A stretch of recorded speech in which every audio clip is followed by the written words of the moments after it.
Good morning, Mr. Chairman. Would you like me to take the roll? Please. Representative Kinner. Here in Sheridan. Representative Larson. Here. Representative Olson. Here. Representative Schwartz. Here. Representative Summers. Here. Representative Walters. Here. Senator Agar. Here. Thank you. Senator Guru. Here. Senator Hicks. Present. Senator Kitsky. Here. Co-Chairman Bebout. Here. Chairman Nicholas. Here. Mr. Chairman, you have a quorum. All right, welcome everybody. This might be a long day, so let's get up and running. Don, first of all, just for the audience and for us one more time, walk us through our day. Yes, Mr. Chairman, I believe there are 4 pieces of legislation that have been drafted for the committee's consideration. They're all related to agency budget requests and budget reductions in order to effectuate those reductions. Tamara Reveille will walk you through all 4 of those, and you can dispose of them at your pleasure. Following that discussion, you may wish to take a break or jump right into markup. We typically go through markup in agency number order, which is also the same number as the books are printed in for those individuals following along. At the conclusion of the books, we generally take up the judiciary's budget, and that's a separate orange colored folder for those using the hard copies. Then we take up executive letters. I believe that the committee has the 3 governor's letters, 2 of which were revised last night. So you have revised copies of 2 of the 3 letters. And then the state treasurer has a letter. Then typically the committee walks through the section 300s, and we're prepared to do that either by showing them on the screen or just verbally walking through them. And then typically we do not walk through the footnotes. However, this year, given the number of changes requested from the supplemental budget, we are prepared to do that as well if the committee desires. Concluding all of that, which is unlikely to be today, the committee has an opportunity to do a round robin if they follow traditional practice. And Don, do we look at the any CAPCON bill? Mr. Chairman, you can do that before or after the round robin if you want to move. You also have 2 additional bills scheduled after the 4 today in future days. One of them is the agency fee revision bill, and it's a bit of an omnibus bill that addresses fees. And then secondly, the state budget department that pulls out formally and for perpetuity, pulls out the state budget division into its own department. Okay, well, we'll just kind of work our way through it, see how far we get and how much work we can accomplish for the rest of the week and play as it goes. So with that, what's the first bill up?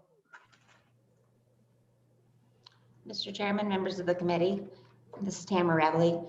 Your first bill on the agenda is 21 LSO 237. You should have working draft 0.5. And this working draft relates to the livestock board's budget. In the step 2 reductions, they had explained that last year's session law, 2020 Chapter 94, provided $50,000 in general funds to be added to the animal indemnity program account. And this was specifically to reimburse producers for brucellosis quarantines and financial losses from those quarantines. They've said that this $50,000 was intended to help offset the additional claims that might come in, but that the claims were each limited to $25,000, and so $50,000 would not be a large offset, and recommended reduction of that $50,000. You have a bill draft in front of you because the language that created the appropriation and allowed for this reimbursement was drafted very specifically to clarify that no action should be taken, or these funds should not be expended in any other way except for as allowed under the livestock board statutes, and that the funds would never revert, they'd stay in the account until further action of the legislature. And so of course the legislature can take further action, and the Joint Appropriations Committee can do so this year. One option is to do so with this bill draft that's in front of you that specifically repeals that appropriation, to make it clear for the subsequent legislative history that this appropriation was specifically defunded. The other option that was presented to you during the livestock board budget discussion was to just take a like amount from that account, not necessarily this $50,000, but just a like amount to make things even if this budget reduction is effectuated. I think either way, the livestock board intends to implement the law that was passed last year as written related to the quarantine of brucellosis affected animals. And so the bill draft in front of you, if you want me to walk through it, I'd be happy to. If you want to move forward with a Section 300, you may do that as well. Thank you, Tamara. Before we do that, committee, do we have a preference on this bill?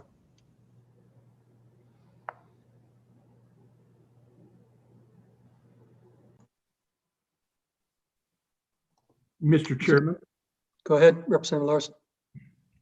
you know, I'd like I'd like just a little bit of history there to help us understand. I think some of these are in reaction to requirements that the state puts on our producers. I'm not quite sure that I can recall all of the history behind this, but it seems like there's some impact on producers if they have a herd quarantine or a something to that effect, and then they have to absorb the costs that are a result of that. Maybe Representative Walters or Representative Summers or maybe Senator Agard can just brief us up a little bit on that. Mr. Chairman. Representative Summers. Mr. Chairman, thank you. And actually, this was a bill that Representative Hunt and I brought last session, and along with members on the Senate side. And yes, Representative Larson, you're correct. And you know, because of the kind of the state's wildlife and brucellosis, there's been infections into cow herds that have caused quarantines. And then what happened again last year, kind of to nobody's fault, was the federal government basically took away one of the brucellosis tests, and it was replaced with a test that that had some difficulty for a period of time, and there were multiple producers that were put into quarantine, really around the 3 states, Montana, Idaho, and Wyoming, and these quarantines all have impacts. We put $50,000 into this just as a kind of a token amount. There sits in that account roughly $600,000 that can be used to, for example, if you do have an infected herd and an animal has the disease, they can indemnify that basically that slaughter of that individual animal, and then test him, and you can get paid for that. But that account has been building over time, and so we attached that account to that as well. So there's ample resources without this $50,000. It was just our attempt to add a little bit more money into that pot. So I'd say for now we could get rid of this. I'll vote against it because I still like the bill, but I think either direction we go is appropriate. So, Mr. Co-Chair, my preference is we've got bigger fish to fry. I don't think the JAC needs to work this bill today. So we can table it, and if we want to come back to it in the interim, we will. Mr. Co-Chair, I would move then that we table this bill, lay it on the table for later reconsideration. Okay, all those in favor? No, don't think we need a motion. I think the bill will be tabled. Don, what's the next bill? Mr. Chairman, that would be helpful for our records if you go ahead and take a voice vote on any action to dispose or sponsor legislation, and roll call vote for the sponsorship, but at least a voice vote to table. All those in favor of tabling, raise their hand.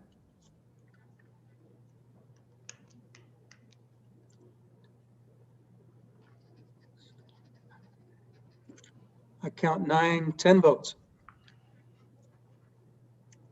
Okay, that bill has been tabled. Next bill. The next bill relates to the Department of Family Services Step 2 reductions, and it's 21 LSO 235, working draft 0.3. It's related to the indigent burial program. And what they had requested in their Step 2 budget reductions was statutory amendments to the statutory language that requires the department to pay burial expenses. And they've said that this can go ahead and be implemented this year, but they would prefer the language be amended slightly to clarify what will happen in the future if money is not appropriated for this program. This program is written very specifically. It almost reads as if it's an entitlement, in that it says the department shall pay the burial or cremation expenses, and defines the amounts that shall be paid for certain qualifying individuals, and makes that language almost very mandatory. So they've asked for a cleanup to clarify that they shall only have to administer this program and pay these expenses subject to the availability of funds, subject to the legislature having provided funding for the program or set up some kind of a funding mechanism. And so I can walk through that bill if you'd like, or if you want to discuss it concept first, you may. Okay, committee, this looks like a very simple bill, basically a one-line amendment. Do we have a motion on the bill? I'll move the bill. Moved by Senator Hicks, seconded by Senator Grew. Cameron, Mr. you want, Mr. Chairman, I have some questions whenever that's appropriate. do you want to do that before we walk through the bill or after? Either way, Mr. Chairman.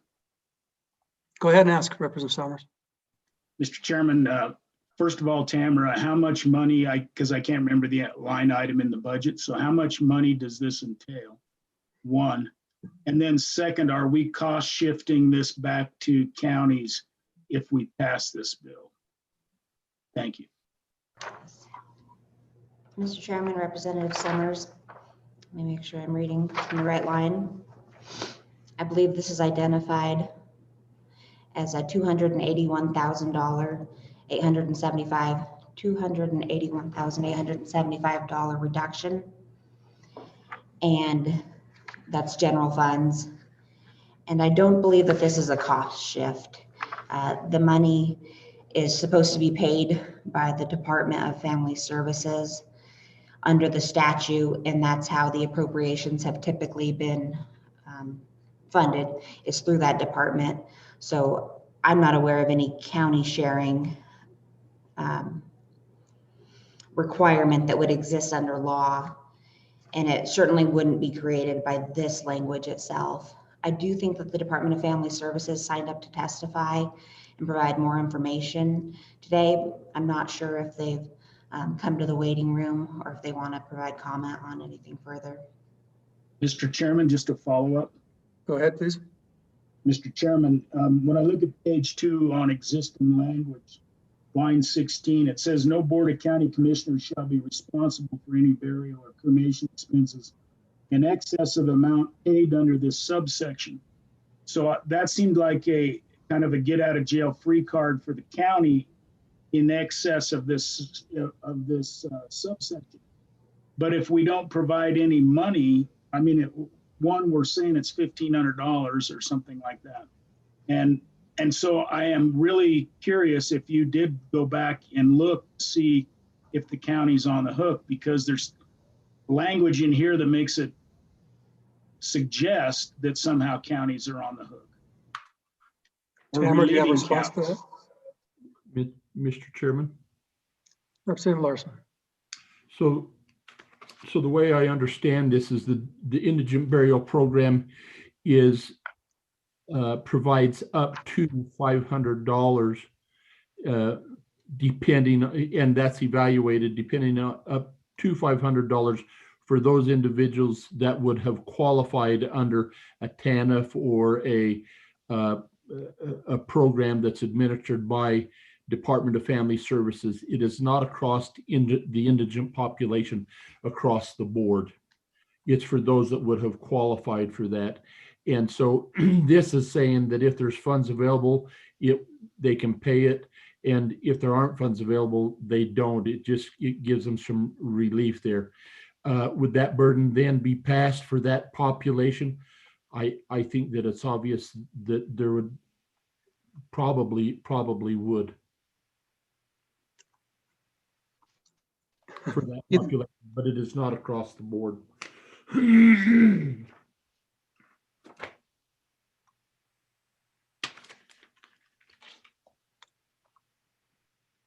Okay, committee, the question is, shall we consider the bill?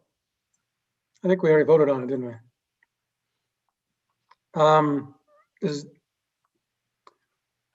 Okay, just walk us through the bill, Tamara. Mr. Chairman, on page 1, the act relates to public assistance and social services and simply subjects the provisions of the indigent burial and cremation expenses to the availability of funds. The statute that needs to be amended is 42-103, subsection C, specifies that notwithstanding any other provision of this article, that under existing law, the department shall pay the burial or cremation expenses of any recipient of aid under the POWER program, the Supplemental Security Income, or Medicaid at the time of the person's death, and without sufficient means in his own estate or other resources to provide the burial or cremation. The max amount to be paid is $1,000 after consideration of funds available to the recipient from all sources. And in determining eligibility for the program, the department shall not consider as available funds and specific funds related to the Medicaid qualifying trust. Then there's language Representative Larson mentioned that no Board of County Commissioners shall be responsible for any burial or cremation expenses in excess of the amount paid under this subsection. And finally, burial or cremation expenses under the subsection shall not include those expenses relating to cemetery costs. This amendment is on page 2, line 2, would simply subject this subsection to the availability of funds. And I think perhaps that there are realities of expenses that will occur whether this subsection is in place or that there is funding or not. Indigent persons who die and have no other means to pay for burial or cremation, those expenses seem to fall somewhere into the county. And that might be where that language on page 2 and 16 and 17 come from. But if there's any other obligation to a county in statute, I'm not aware of it. And so we might hear from the Department of Family Services if they have any other information on that question. And finally, this act will be effective immediately. The way I perceive this bill, it's a cleanup for the Department of Health.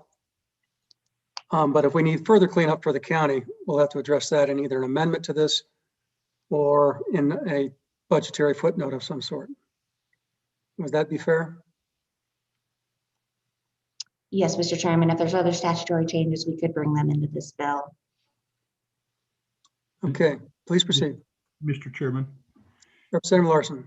just note a correction. It's to the Department of Family Services. Yeah, I'm sorry. You're right.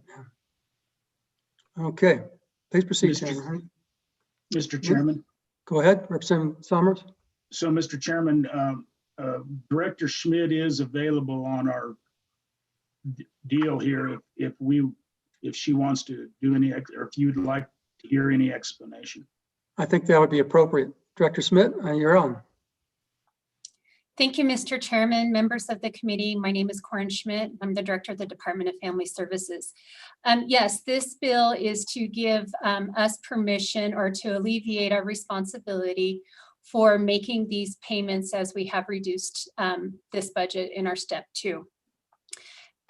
However, there is one-time funding in our budget right now that we are using to meet the statutory requirements. But when that money is gone, we will no longer have any funding. And without this legislation, then it appears that we would still have to make these payments, regardless of the fact that we don't have anything appropriated for it. In regard to what's happening with the counties, there is in a different committee, and I believe it's revenue, a conversation about indigent burials, which are people with no means, no access, et cetera, which is a county responsibility. And I believe the discussion was that they would look at the death certificates fees as a way to fund the indigent burial part of it. But as one of the members of the committee mentioned, this really is for clients who have been on or who were on at the time of their death, TANF, Medicaid, and the others that were listed in the statute. Questions for Director? Representative Walters. Thank you, Mr. Chairman. Director Schmidt, is having a burial program like this a requirement for the TANF for Power Medicaid programs? Mr. Chairman, Representative Walters, no. It's not a requirement. So follow up, if I may, Mr. Chairman. Sure, go ahead. Thank you, Mr. Chairman. If we were to just eliminate all of subsection C, as opposed to adding the language of when funds are available, would that affect any of your maintenance of effort concerns within your agency? Mr. Chairman, Representative Walters, no, we're not using any of those dollars for MOE currently. Okay, thank you. Mr. Other Chairman, questions for the Director? Mr. Chairman. Representative Larson. So Director Smith, kind of going back to Representative Walters there, is this is an optional program. If we done away with it, it doesn't impact anything in the department's requirements for federal funding. But it is a program that we do have in place. But if we add this language, it gives the flexibility based on available funds. And most of all of the other programs that we provide has this language in there subject to availability of funds, which this committee is aware of. And when this was crafted, it was just, it wasn't put in there, and so that gives us some flexibility. If we'd like to keep the program in the event that we have funding later and want to bring this back in and appropriate funds, then we wouldn't have to recraft legislation. Is that correct? Mr. Chairman, Representative Larson, yes, that is correct. Representative Stiff. Mr. Chairman, Director Schmidt, so what's the real world impact of adopting this? So let's imagine I'm on supplemental security income disability and I die. And there's nobody around to pay for my burial. What happens if this is passed? Mr. Chairman, Representative Stiff, this is actually a benefit that goes to funeral homes on behalf of families. So a family makes an application to the Department of Family Services if their loved one was on any of these programs.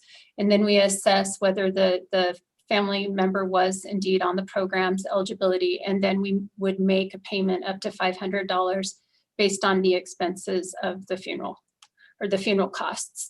So you're kind of providing me with two scenarios. The first scenario is if the person has no money and there is no family, then that would be an indigent burial.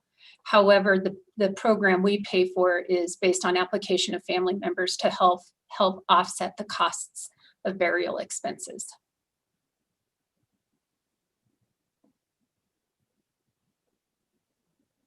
Okay, any further questions? Tamara, I think, go ahead. I did quickly find the statute that relates to counties, and it's 18.3.504C. And it does specify that County Board of Commissioners shall provide for the burial of human remains of any deceased person not receiving power assistance, SSI, or Medicaid. And so it's as Director Schmidt explained, it's the counterpart where they're responsible for those other indigent folks. And this statute appears to be specific to persons that do qualify under those programs. Further questions? Tamara, anything else on the presentation of the bill? Are we through it? Mr. Chairman. Go ahead. So, Mr. Chairman, and this is questions for Tamara or for Director Schmidt. So then we leave a donut hole in statute. We basically say we're not going to fund this. And so if we have indigent burials that have involved in the power program, then the county commissioners are not responsible for them. And so nobody ends up being responsible for those indigent burials. Is that what I'm now hearing? Tamara? Mr. Chairman, I think that would be an appropriate categorization. Mr. Chairman? Thank you. Mr. Co-Chair. Yeah, thank you, Mr. Chairman. And I remember this bill and the discussion about it before, and I think we had something in the budget. I believe the governor vetoed it, as I recall. You know, why are we expecting these funeral homes to pay for indigent burials? I mean, I just don't get it. Somebody help me out. If we just do nothing with this bill, Corin, I guess there's funds, whatever's available that we utilize. If we pass this bill and say we're not going to fund it, then that doesn't make any sense. To me, the only option is to do what we're supposed to do, and that's help out these firms around the state to take care of these indigent burials. My goodness, we got $2.5 billion budget, and we're doing this to these people. It doesn't make any sense. Mr. Co-Chair, I would agree with that, but I think the solution theoretically is in the revenue department, adding a fee to the death certificate funding. If that does not happen, then we can take this matter back up, or we can promote that bill. But one way or another, it ought to be paid for. The question is, how much do we pay on the cost of it? And do we stick it in this bill, or do we allow the revenue to proceed with it? Senator Kinski. Co-Chair, if you do it on your, so then you're on you said the death tax or whatever it is you're talking about, it would be a fee on there, but who's going to pay that when there's nobody there to probably do that anyway? Well, it's a fee that attaches to the death certificates with everyone has to apply for them in certain situations. And that would go into a fund, and that fund then would accumulate to pay for these type of indigent burial services. So in my case, when I decide to go to the big upper land, I will pay that fee, but I probably have enough money to bury myself, so it'll help the indigents. Is that the theory? Yes. Actually, it would be everybody you leave behind who's paying for copies of the death certificate that would be paying. Mr. Right. Co-Chair? Go ahead. Co-Chair. So with regard to this indigent burial donut hole, a question for Tamara. In that statute you quoted about, it's the county responsibility for indigents except for TANF, Medicaid, et cetera. From looking at the book, can you tell when, I'm speculating that originally it was just county responsibility, and somewhere along the line, there was lobbied in an exception that says, well, let's have, unless they're TANF and Medicaid and so forth, and shifted a portion of the cost back up to the state. Originally, did the statute just have a period before it got to TANF and Medicaid eligible and so forth? Mr. Chairman, Senator Kinski, I'll have to check. This statute within 422103 that creates this is a fairly large statute and has been amended numerous times. So I would have to look through all those to figure out which amendment either brought in this subsection C that's in the bill draft in front of you. Okay. But I can get back to you on that. Thank you. And then Mr. Co-Chair, if I may, one follow on. Please. You'd asked a question. I think this is probably better left to revenue to work. Mr. Chairman. Yeah. Representative Larson.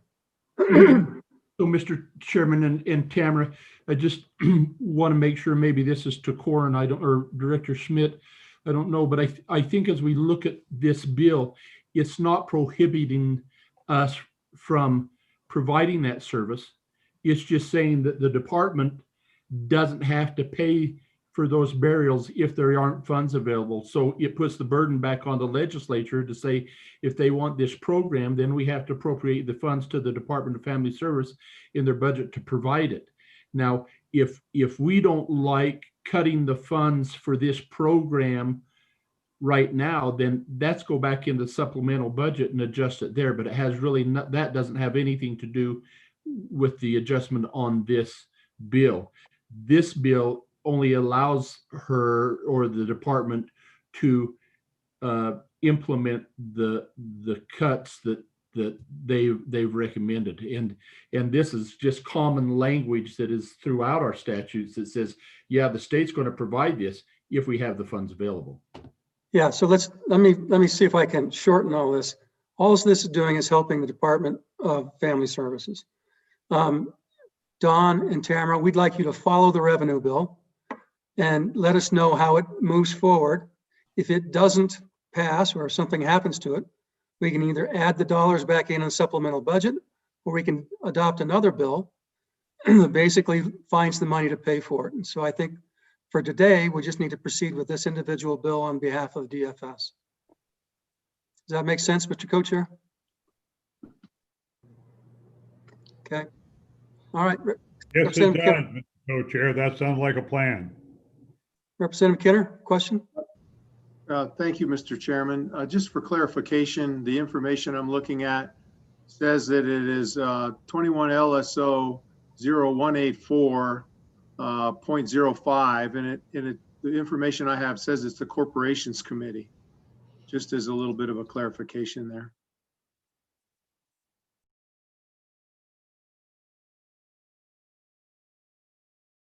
Okay. Tamara, do you have your hand up? Mr. Chairman, I was going to say the exact thing that Representative Kinner did. Okay. That's what you're here for. Senator Grew. Director Smith, yeah, there she's just moved. I had a question just for illustration. How many people were you responsible, your program, your department was responsible for burials for last year? Mr. Chairman, Senator Grew, in state fiscal year 2020, there were 172 recipients. In state fiscal year 2019, there were 218. And then in 2018, there were 227. So the requests have been going down. Good. Thank you. Further questions on the bill? Question on the bill. Question being called on the bill. Roll call.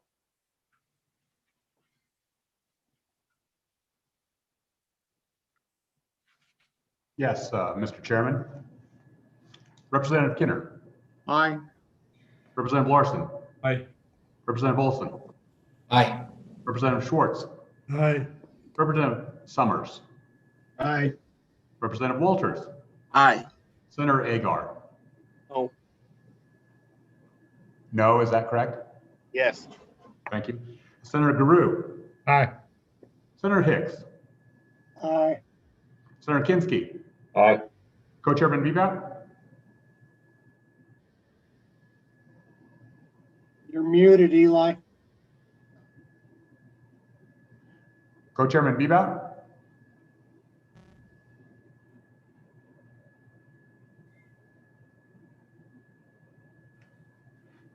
Co-Chairman Bebout. You're muted.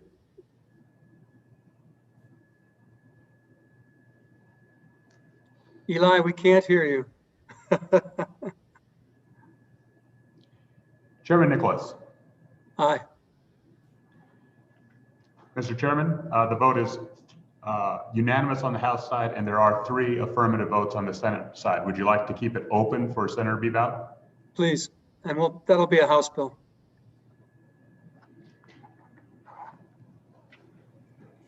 Okay. Next bill, Tamara. Members of the committee, the next bill also relates to the Department of Family Services budget. It's 21 LSO 236. It's the Community Juvenile Services Block Grant Program, and it's similar to this bill you just considered, in that it relates to a step 2 reduction and clarification that what the agency should do related to that program when there are no appropriated funds. And they've requested a change first in 92-2101. And I do want to let you know there was an oversight in drafting this. The time it was drafted, that was the only statute identified. And now, as they've requested in their budget, there's another statute that would be a conforming change with the similar language subject to the availability of funds on 14-9-107. So that's not in the bill draft in front of you, but it was asked for. I think they're supplemental for that division. So Tamara? if you'd like to work the bill, we can walk through it. Tamara, you kind of opted out. I couldn't hear those last 2 or 3 sentences. I'm getting news that my connection is unstable. So if I keep freezing, I'll go ahead and turn my video off and see if that helps. It's only happened once, really. Okay. The bill is 21 LSO 236. And did you get my explanation on that? It came from the step 2 budget reductions, and there's one more conforming change that will be needed if you want to move forward. So do you have a draft of the conforming change? I don't have that. It came to my attention last night. It's the same language that you have on page 2, subject to the availability of funds, and it's within 149107.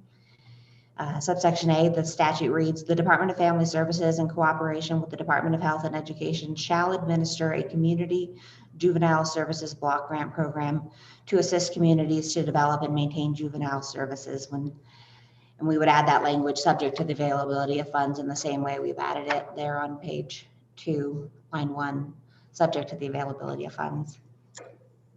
So committee, do you want to take up this bill with the conforming change or take it up as amended? What's the pleasure of the committee?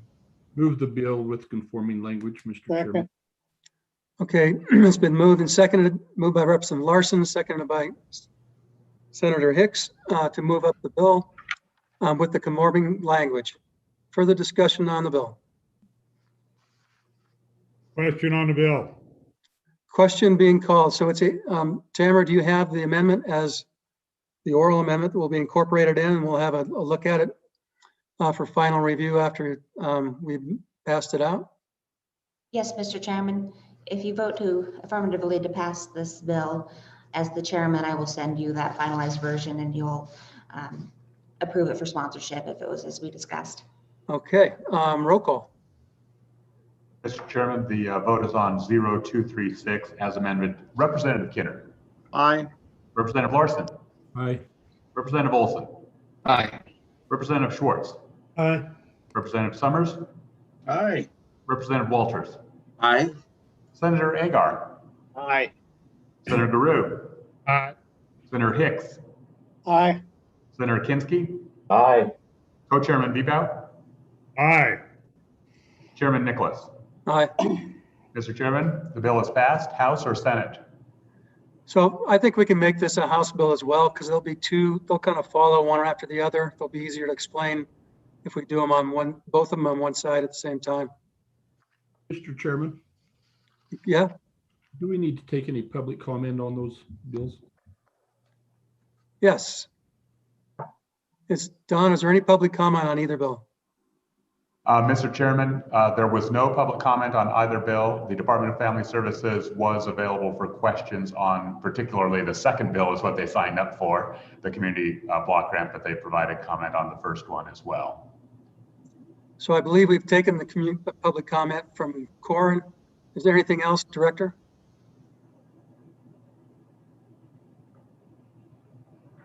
Seeing none, we'll close public comment. Don? Mr. Chairman, if I could take the opportunity, Senator Bebout on the indigent burial program, we did not record your vote as an aye or a no.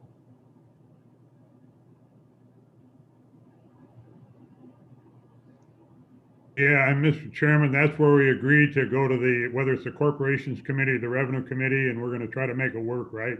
Correct. So we passed it out to refer it over there. Is that what the vote was for?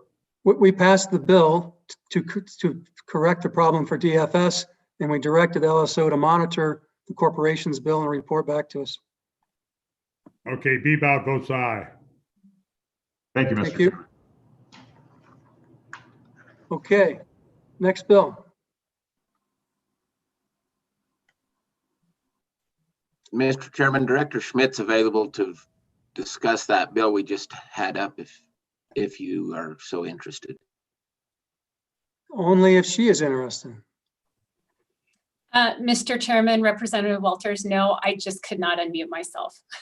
Okay. All right, I think the next bill is House Bill 237, and there was going to be a motion on that bill. Is that Mr. correct? Chairman, Go ahead, Mr. Vice Chair. in light of the fact that we need to get this passed to effectuate the reduction for the state engineer's office, I would suggest that we go ahead and act on it. And I don't think it's just a byproduct. It's unfortunate that the state engineer didn't bring this to the Select Water Committee last Friday. We had almost an identical bill that we passed.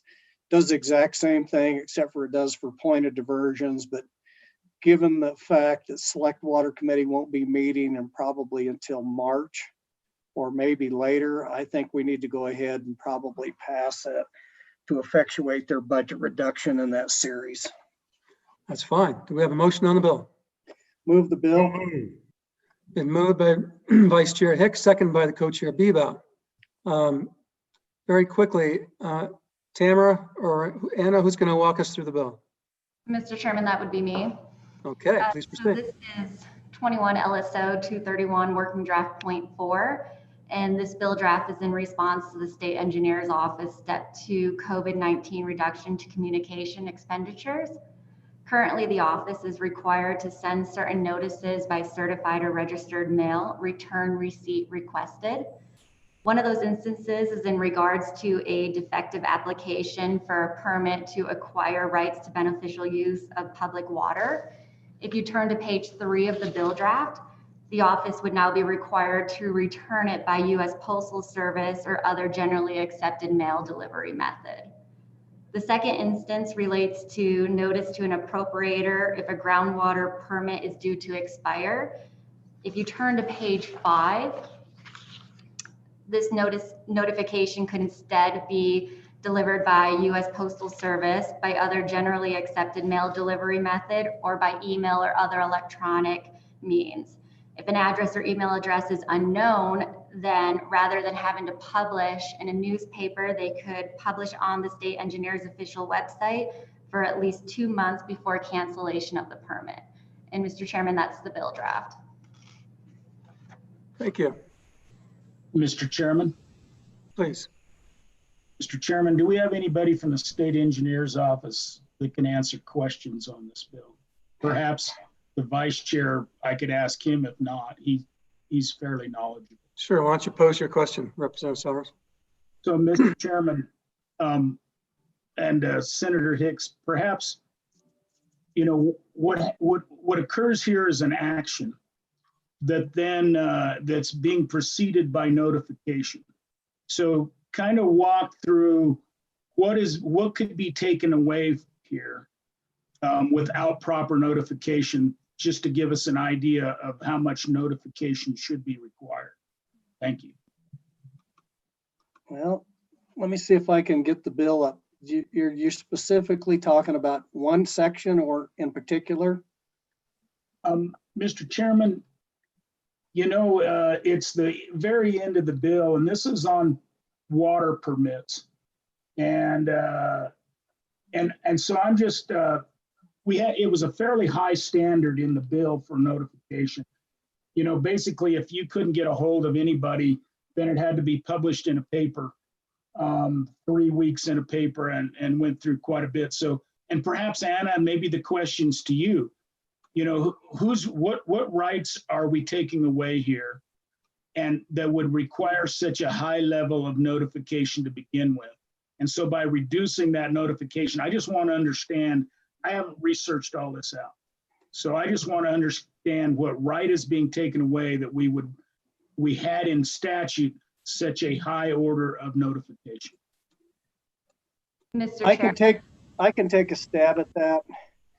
So typically, this is the way I read the bill, and I could be wrong here because I haven't dived into it a lot, but typically this deals with permits and not necessarily a water right. So the way it goes is you file a permit to drill a groundwater well. Once you receive the permit, then you have to go ahead and drill the groundwater well, and then you have to submit a notice of completion, and it'll have information associated with that.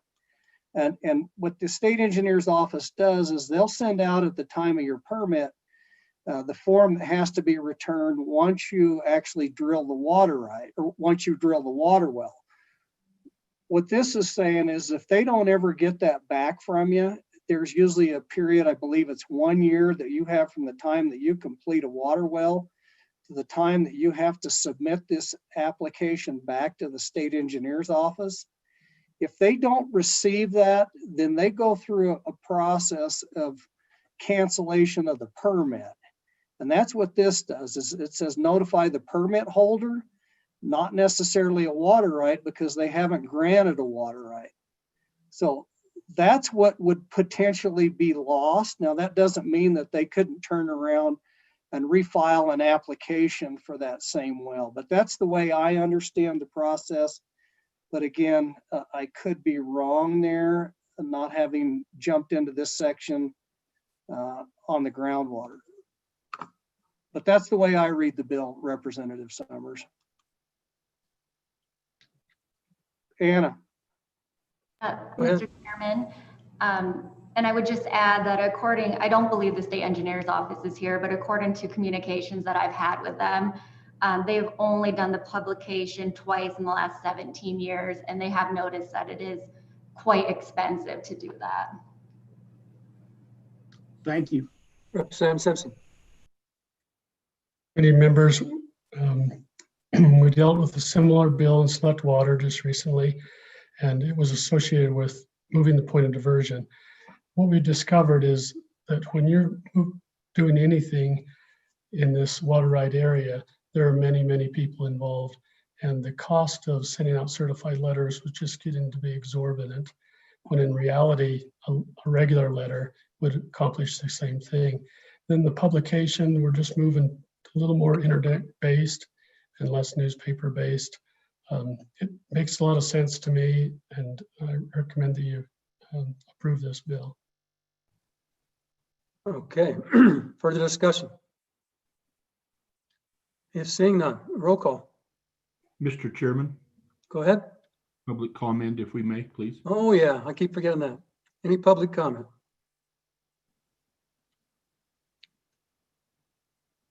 Mr. Don? Chairman, no one signed up. We did reach out to the state engineer, and he is available. He's just joined the meeting if he wants to provide any comment. Greg, you have any comment? I'm sorry, Mr. Chairman. I'm just now logging in. I haven't been following the conversation. Are you familiar with the bill, Greg?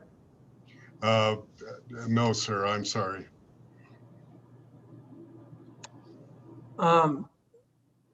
So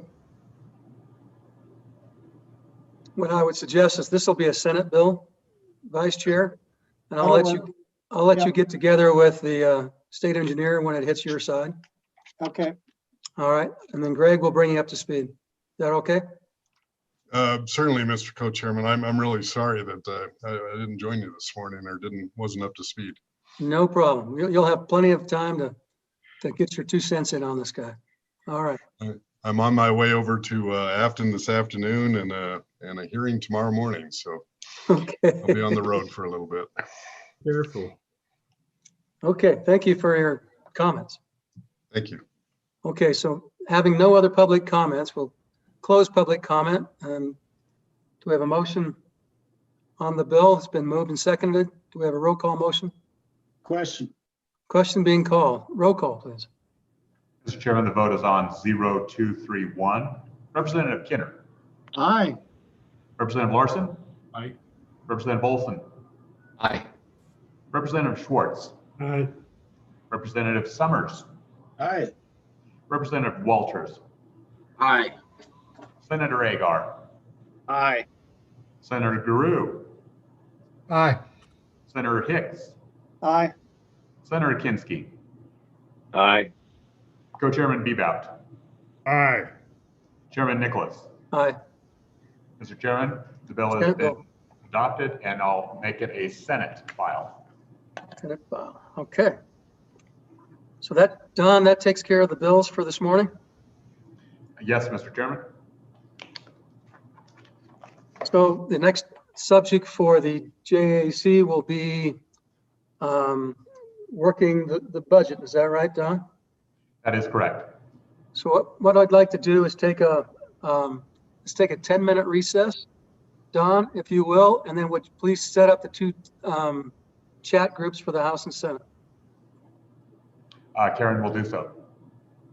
So we'll reconvene at approximately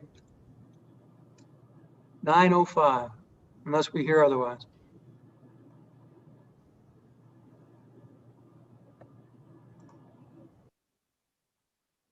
So it should be popping up on everybody's screen to join the respective chat rooms. I have not seen it yet, though. Bob, we'll come back and meet jointly and then disperse to the respective chat rooms, correct? Well, we are meeting jointly now. Okay, there's the breakout. So House members will join the breakout and we'll come back into the joint in 10 minutes.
Okay, we are back. It looks like we have both the House and Senate. So, Don, just for the purposes of the public who may be YouTubing in, why don't you describe the process we're going to go through that's a little bit different than what we have done in the past, just so people understand how we're going to walk through this. Sure. Mr. Chairman, I believe the committee will be proceeding through the governor's recommendations by unit as in the past. I believe the chair or myself will announce the page. Contrary to prior practice, there will not be a motion of governor's rec. The procedure will be similar to that of a bill draft, where only amendments are taken. So the base bill in this case is the governor's recommended supplemental budget. And any member from the Senate or the House can offer an amendment at the unit table page at the appropriate time. Staff will also advise on occasion whether a footnote or legislation has been or will be necessary to effectuate the recommendation. Yeah, Mr. Co-Chair. Go ahead. Yeah, so Don, on this, which site, we got intranet, we got extranet, we got the legislative website. Which one of these, you know, they're in and out, would be the best one to follow page by page on? Mr. Chairman, we would recommend that you use if you have taken notes, we would recommend that you use the budgets that you've taken notes on and download it to your laptop or desktop. If you just want one file for all of it, we have a combined file in the LSO or JAC SharePoint, and it's at the very bottom of the directory titled Budget Bookmarked. And that is the combined, it's about 2,000 page, that's the combined books, and all of the votes are bookmarked with a $sign or $2 signs on the left-hand side. Hey, Don, can you still hear me? Yes. Yeah, okay, I'm looking at that general session on the extranet. But you go down to the bottom where it says preseason materials, is that where you could start it with? No, Mr. Chairman. Under agency supplemental budget request, it's the third file. Okay, I got it right there, go through there. And then if you scroll down to the bottom or near the bottom, it's not quite the last one. It's the sixth one from the bottom is titled 2021-2022 Supplemental Budget Combined Bookmarked. And I would encourage you to download that, not just open it, but download that to your desktop. I don't have that popping up. I've got the, you know, the governor starting with 1, going through the numbers. I don't find that. Senator Bebout, I think you just have to either go to the next page or you can sort that summary at the top where it says name. Do you see that at the very top? I see the combined bookmark now. Yeah, I got it. And then go ahead and all right. All right. Thanks for helping out the soon to be no longer chairman there, Representative Olson. All right, and we're going to start off a little slow, and so everyone kind of gets the hang of this. So we are now on the governor's supplemental budget, Agency 1. Don, take us to the page number, please. Yes, Mr. Chairman, the first unit for your consideration is on page 20, and I'm going to go pretty slow on this first one. It is, the unit name is Administration.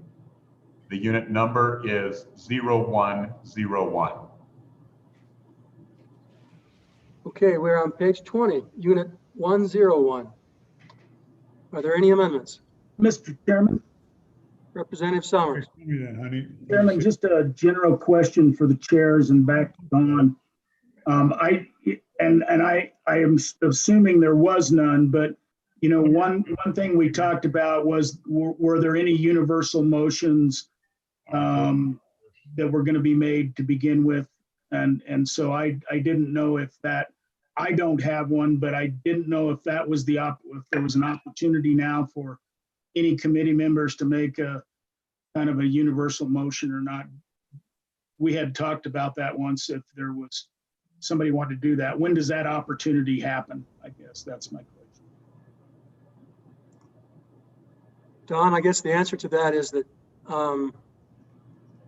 it would be what we talked about yesterday is we could do it now, or we could do it at the end, or at the pleasure of the chair whenever it's requested. So. Mr. Chairman, go ahead. we discussed yesterday two across the board motions. And I think the dialogue that occurred between the two committee chairs resulted in a couple of research requests to LSO staff. And I haven't had a chance to look at that. I don't know if you have, but it might be better that those motions are held till tomorrow, so that at least those two, until we all have a chance to consider the outcomes of that work by staff. Yeah, Senator Kinski, I would concur with that. I briefly scanned through it this morning, but they're fairly complicated. And if we wait until tomorrow, I think we'll be better prepared to respond to them. Okay. Senator Representative Walters. Mr. Chairman, if you're ready, I do have an amendment here on page 20. Okay, please proceed. Thank you, Mr. Chairman. I would like to amend the Series 100 and the Series 200 on page 20, making a reduction of $40,000 for this biennium, biennialized to 80 in the Series 100, and in Series 200, 30,000 for this biennium, biennializing to 60,000 in the next biennium, for a total of 70,000 this year and 140,000 in the next biennium, 23-24. Okay, do we have a second? Representative Kinner seconded. Do we have a discussion? Can you explain the motion? Mr. Chairman, I'm making these reductions, and I will be in general fund. I will be using this money later in the day in a different agency to pay for a program that I think does amazing work for citizens of Wyoming. So this is just a straight, Representative Summers. Mr. Chairman, thank you. Representative Walters, perhaps explain the entire swap so we have a good understanding of what you're doing. Certainly. I had kept it simple to try and eliminate confusion, but I'll explain the other half of the swap. So in Unit 206, education, they have eliminated the Talking Books program, and I think the Talking Books program does great work for senior citizens and older folks, as well as anyone that is visually impaired in the state of Wyoming, and is important to those people around the state of Wyoming. And so rather than just asking for a simple increase in general funds to pay for that program, I am seeking to swap funds from one agency to another to pay for the Talking Books program, as I think it has tremendous impacts for the people of Wyoming. Okay, any Senator Hicks, Vice Chair.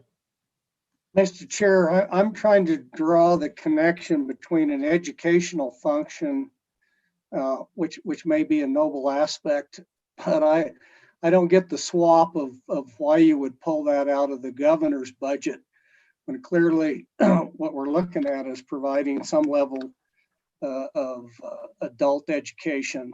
So a little explanation is the rationale behind going into the governor's budget and using this for an educational function. Thank you, Mr. Chairman. I could have picked any agency. I just, in Series 100s and Series 200s throughout every agency, I think there is a little bit more room for reductions. And so I just started with the first one and chose that to be the place to seek this reduction. And as I said, just swap it out. So it's not so it's a net zero to the general fund. It's just a matter of where it starts. Mr. Chairman. Senator Kinski. Could you you're cutting the 100 series by what biennial amount? Biennial, Mr. Chairman, the biennial amount would be 80,000 in the 100 series, 40,000 for this year, and then would turn into 80 in the 23-24 budget.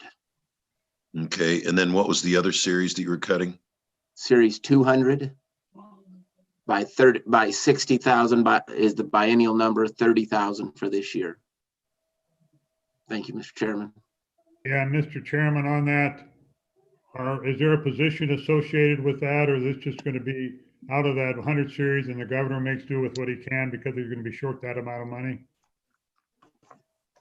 Mr. Chairman, there is no position associated with it. The governor will just make do with the reduction in the amount of money that's now available, which I think can be compensated. If you look at reversions out of all these agencies, that small of an amount of money is almost always available with these agencies, and the governor's office is no exception.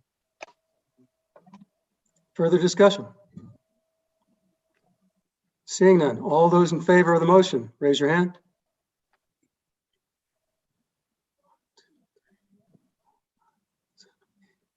I count 9 ayes.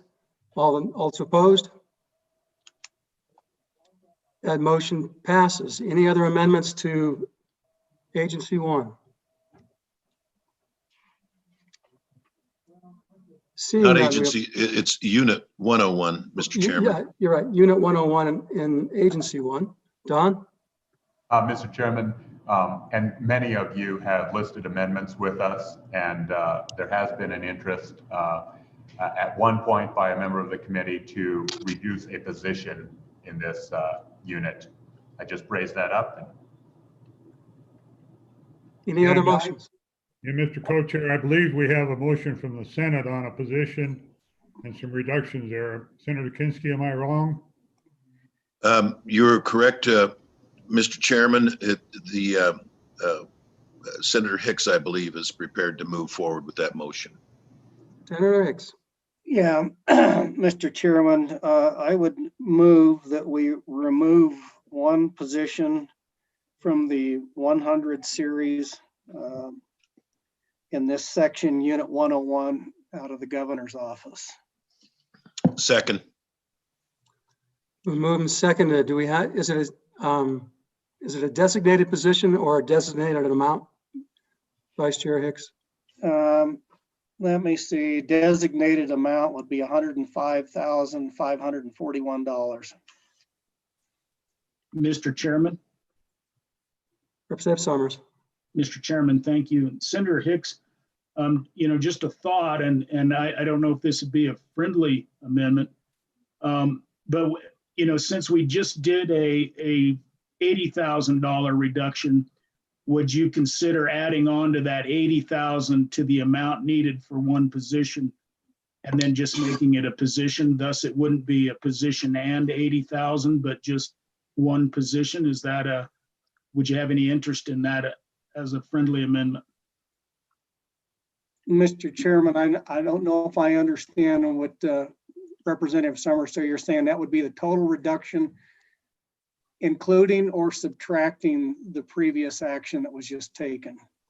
So, Mr. Chairman, if we just did one position in total, so Representative Walters reduced 80,000. If your motion were to reduce what is left to get to one position, then it would only be one position that we're eliminating and not one position plus 80,000. So if you see where I'm going. Yeah, I think that would be a friendly amendment. So I guess the motion would be is to reduce the position. The differential would increase the 80,000 up to 105,441 within the governor's office, Unit 101. Don, are you comfortable with that? Mr. Chairman, I am. The new motion with the friendly amendment is reduction of one position and reduction of 75,541 general funds. And that would be a biannualized cut, correct? Correct. Representative Schwartz. Second. Thank you, Mr. Chair. So just for clarification, there is no reduction to the benefits? Don? Mr. Chairman, and I would ask staff on the Senate side to opine, but I believe that initial number that was provided was a compensation figure inclusive of salary and benefits.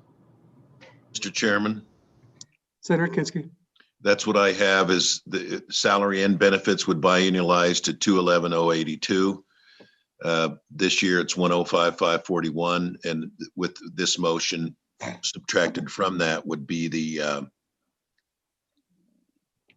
80,000 biannualized from the 100 series from the previous motion. All right, are we all on the same page? Don? Representative Pinner? Yeah, could somebody run that? Now I'm confused. I thought I had it and now I'm confused. Could somebody clarify? Just go over the whole thing and then what it biannualizes to? Don? Yes, Mr. Chairman, the original Senate motion was to reduce one position from the governor's office and $105,000. I'm going to round to the nearest thousand. That was amended in a manner that was friendly to the sponsor, that incorporated the $30,000 that was already adopted by the Representative Walters amendment, bringing the net reduction of $75,541 in this motion.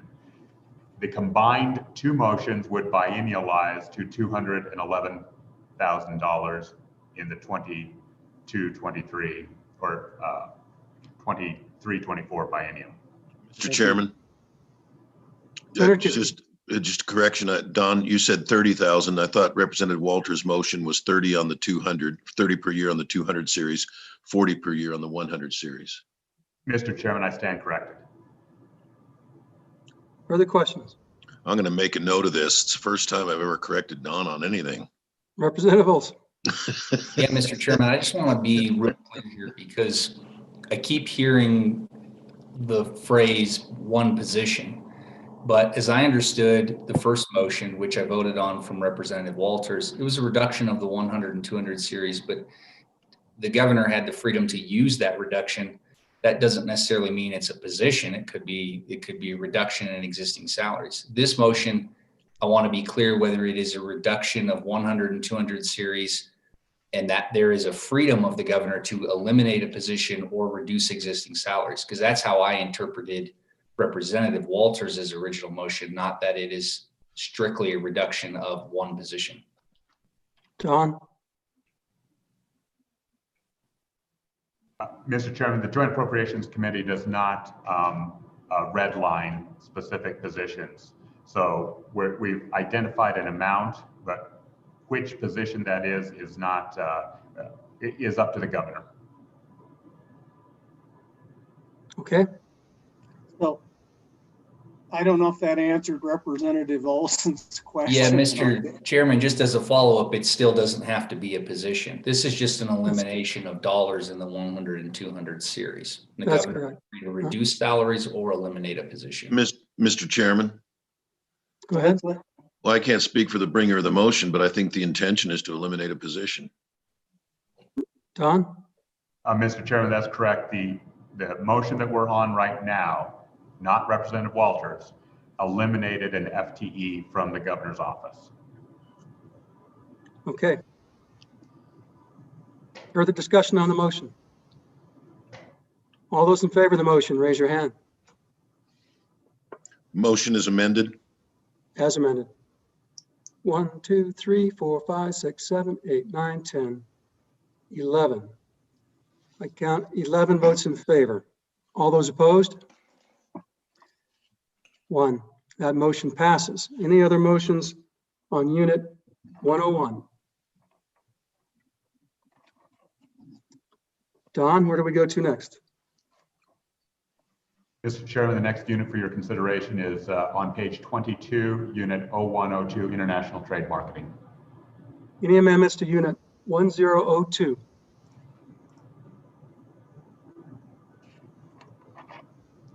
Don? And Mr. Chairman, there was a, well, let's see, just for your notification, adoption of this will modify footnote 1 in the governor's office. And so do we need a motion on the footnote, Don? We'll take that with your direction of agreeing with the governor's recommendation that number, 250,000, also appears in footnote 1. So we will strike that and insert 125,000 with this motion. Okay. Everyone understand that? Any other amendments on unit 102? Seeing none.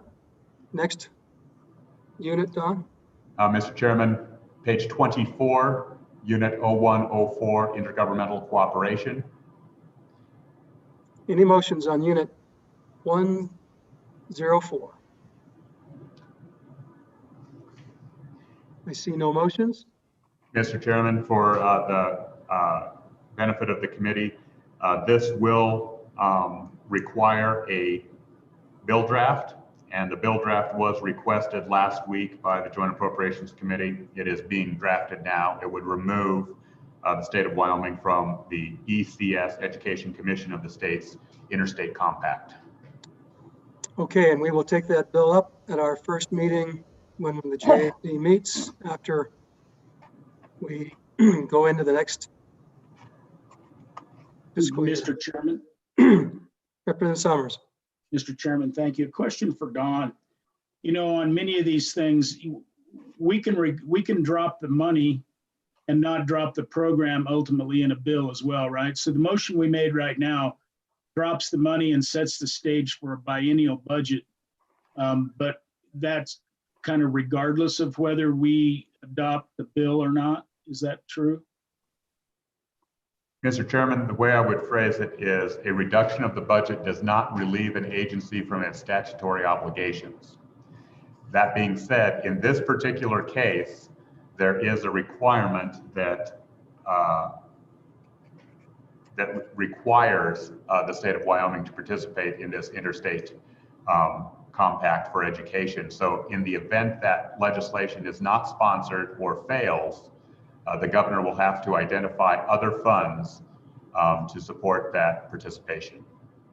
Thank you for that clarification. And Don, just Mr. Chairman, Don, as we get to others like this, if you could give an explanation like that, it really helps bring it into focus for me. Thank you. Okay, any other action on unit 104 in the governor's intergovernmental cooperation unit? Seeing none. Don, next page. Mr. Chairman, I will just mention page 27. This does not require consideration by the JAC. This was reversion funds for the hospital care study. So the next page for your consideration appears on page 30. Mr. Chairman. Mr. Vice Chair. Don, question I have is these are the areas where the governor's taken action. What if we want to go into another unit where the governor had not taken an action? So what I would like to do is open unit 290.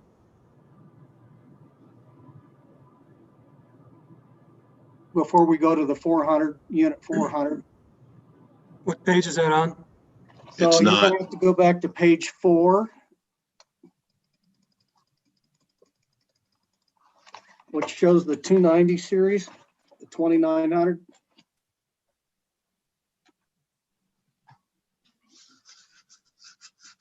Okay. So is this the way we want to do this? If we want to go into an object or you go into a series, that do we want to do them in order, or do you want to wait till we get done? Mr. Co-Chair, Don? Mr. Chairman, whether or not we go in order or at the end, it turns out that this one is the last unit. So this would appear at the very end. It's 2,900 rather than 04. Okay, all right, yeah. So go ahead and proceed. We're on it, Vice Chairman. Let's just do it. All right. This is the baseline scientific assessment, and this is a relatively new animal in the governor's office. I think it's around 6 years old. Now, I don't know that it's meeting the original intent for what those monies were set up for. When we've looked at this in the past, it's becoming another granting program for agencies to go out and do studies. Certainly, what they've done in the past, I think, may have been warranted, but I think a lot of it was unnecessary. from a standpoint that not so sure that it always accomplished what the original intent was. So the motion would be to eliminate any funding that's unobligated in this series. And then that would biennialize to zero. Again, I think the comment earlier, we can leave the program there, but I would like it to biennialize that it has zero in there. And if there is a rationale for the governor's office to come back and ask for money for that program, we can put it in at that time. That would be the Second. motion. Second. It's been moved and seconded. Discussion. Representative Schwartz. Thank you, Mr. Chair. Mr. Vice Chair, I haven't had a chance really to look at this since we did budget last year. Could you remind me what the intent of this appropriation was in the first place? I don't know what the original intent of the appropriation. I can tell you the intent of the program was initially set up that came out of some discussions between the counties and the governor's office back about 2014-15. There was a substantial number of federal land use plans that were being promulgated around the state. The one that comes to mind was the Bighorn Basin RMP with the BLM. One of the things that came out of that particular process is there was a lack of data to support some of the land management prescriptions that were going into the RMP. I'll give you an example. Is there was a proposal by the BLM to make a wilderness study area in an area that had a lot of roads and oil and gas wells in it. And so the initial intent was to provide a source of money for the governor to go in there and conduct scientific studies as necessary to support some of these actions around the state. I can think up in the Campbell County area, there was a federal land use plan that was looking at ground nesting raptors, ferruginous hawks in particular. Some money was used there. But over the years, it seems like when we looked at the projects that were actually funded, the vast majority of them were, I should say, a lot of them were going to Wyoming Game and Fish Department, some over to WINS at the university to just conduct studies on different animals and species and stuff. Again, I won't say that the program hasn't been useful. I just don't know that it's absolutely essential at this point in time. Mr. Chairman. Follow up if I may. Follow up, Representative Schwartz. It's actually the follow up would be to Don. Then do we know what the unobligated amount is?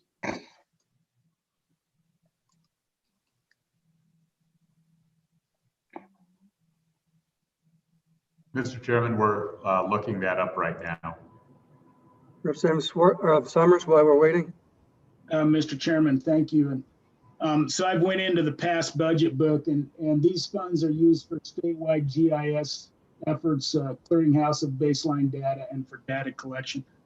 I'm going to give you an example of where this was used on our allotment, actually. I think it was these funds. So the Forest Service was bringing up the issue of basically cows and boreal toads, right? What was our impact on boreal toads? And so out of the governor's office went to the Game and Fish Department some money, and I'm not sure if it was out of this, basically to do some study on boreal toads, one to see what the prevalence was, and two to see if there was an impact from grazing. And for the most part, I think what the master student did show, it was a UW study, I think funded out of Game and Fish or through this officer. And so, you know, it helped us in the end. It kind of showed that there wasn't not the need for that concern. I'm not going to deny that we are on different times financially, Senator Hicks. You know, I could vote for or against this. I don't think it ever hurts to come back and ask for a program again and justify it. I think it has been used appropriately, to my knowledge, in the past. Certainly helped a broad swath of my county on the issue of boreal toads and livestock grazing. So, thank you. Further discussion. Okay, Don. Mr. Chairman, just to respond to Representative Schwartz's inquiry, according to the state's accounting system, $307,150 is currently unobligated. Further discussion? Vice Chair. Mr. Chairman, and again, I will never say that some of the information wasn't beneficial. I just think that a lot of this information could have been collected through existing agencies and programs and other budgets. What I would like to see is, again, I don't want to eliminate the line item, but what I would like to see the governor's office do is come back with a list of proposed studies that then we can look at and fund. But just to put the money out there, and if we go back 3 or 4 years and look at some of the stuff that was funded through this program, I would absolutely argue it was non-essential. So that's some of the studies that were funded. So getting rid of eliminating the budget, I think just is a good idea to make the governor's office come back in and tell us exactly to the Appropriations Committee how they want to spend this money instead of just writing blank checks to be distributed out for various agencies around the state of Wyoming. So anyway, Mr. Chairman. Mr. Chairman. Go ahead, Mr. Co-Chair. Yeah, Mr. Chairman, speaking in favor of the motion, and remember this very well with the Bighorn Basin RMP and the lack of responsible work done by the BLM up there. And this was to jumpstart it. I think it got off to a good start. There were some good things that came out of it. I think Senator Hicks makes a good point. You know, with money the way it is, we've got to do a better job of how we allocate this. So I think it's a good motion. I would speak in favor and call for the question. So, Mr. Co-Chair, my comment is the problem with this is he can only come to us retroactively asking for money, because if suddenly there needs to be within 6 months, you have to do your study and do your comment and do it timely. There's no mechanism to do it unless you have a fund to resource to, or he's got to come ask retroactively. So I don't think we've seen any abuse of these dollars. I think the governor's smart enough to make wise decisions on it. And so till we know more about it, I think it's just premature to eliminate the funding. So that's the co-chair's position on that. Any other further comments before we take a vote? Representative Schwartz. Thank you, Mr. Chair. Just clarification with Don. So the amount that's unobligated is the total. Mr. Chairman, that's correct. Okay. Question being called. All those in favor of the motion, raise your hand.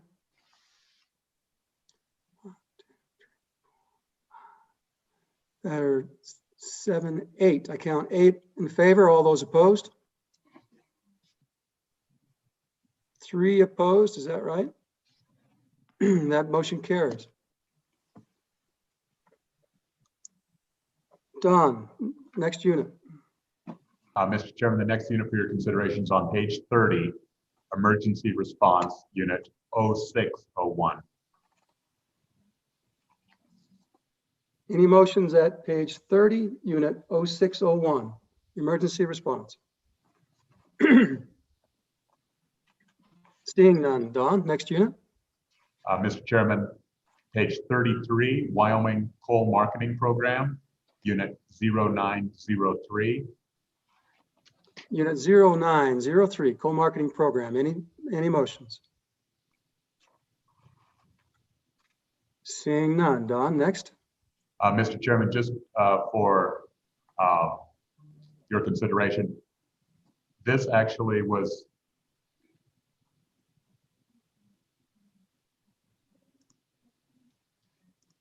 never mind. Next one for your consideration is page 35, Coal to Market, unit 0904.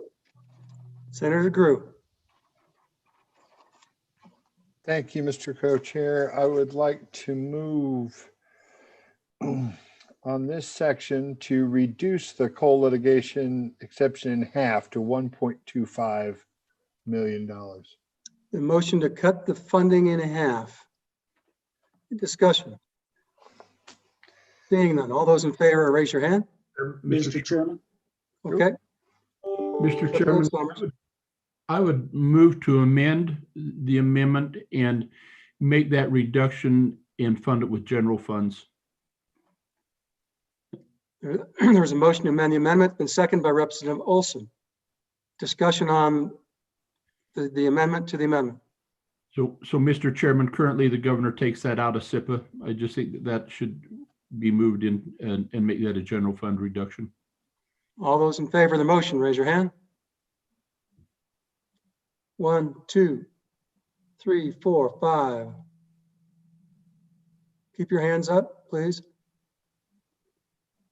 1, 2, 3, 4, 5, 6, 7. All those opposed? That motion passes. Now back on the amendment. All those in favor, raise your hand. 1, 2, 3, 4, 5, 6, 7, 8, 9, 10, 11. All those opposed? That motion passes. And Any other amendment to unit 0904?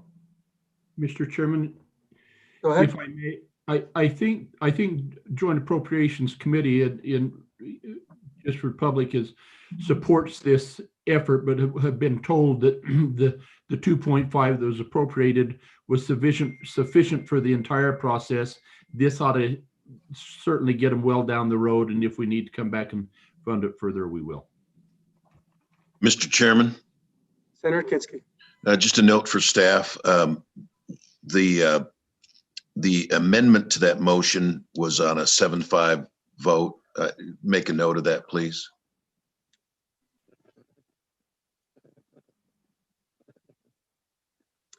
Yeah, I believe that the staff are keeping tracks of anything that's 7-5, all House, all Senate. Okay, any other amendments? Seeing none. Don, next unit. Mr. Chairman, on page 41 is your next unit, Homeland Security, Unit 1101. Any amendments to unit 1101? What was the page again? 40? Mr. Chairman, 41. 41, okay. Any amendments? Seeing none. Don, next unit. Mr. Chairman, your next unit appears on page 43, Hazardous Materials, Unit 1104. Any amendments to hazardous materials unit 1104? Committee? Seeing none. Don? Mr. Chairman, your next page is 46, State Support Fund, Unit 1110. Unit 1110, state support. Any amendments? Seeing none. Don, next unit. Mr. Chairman, page 48, Federally Declared Disasters, Unit 1120. Unit 1120. Any amendments? Seeing none. Mr. Chairman, your next unit appears on page 53, the Natural Resource Policy Account, Unit 2401. Any amendments? Question, Mr. Chairman. Please. Don, do we know what the unobligated balance in that or the unspent balance in that account is?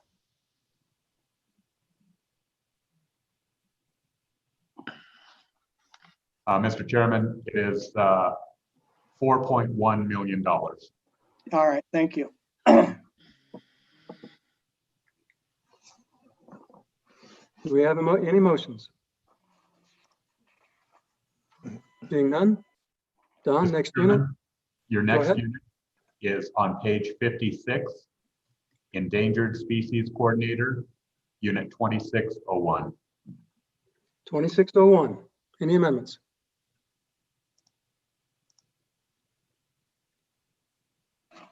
Okay, do we have a motion? No motions. So do we have a motion to close Agency 1? So moved. Been moved. All those in favor, raise your hand.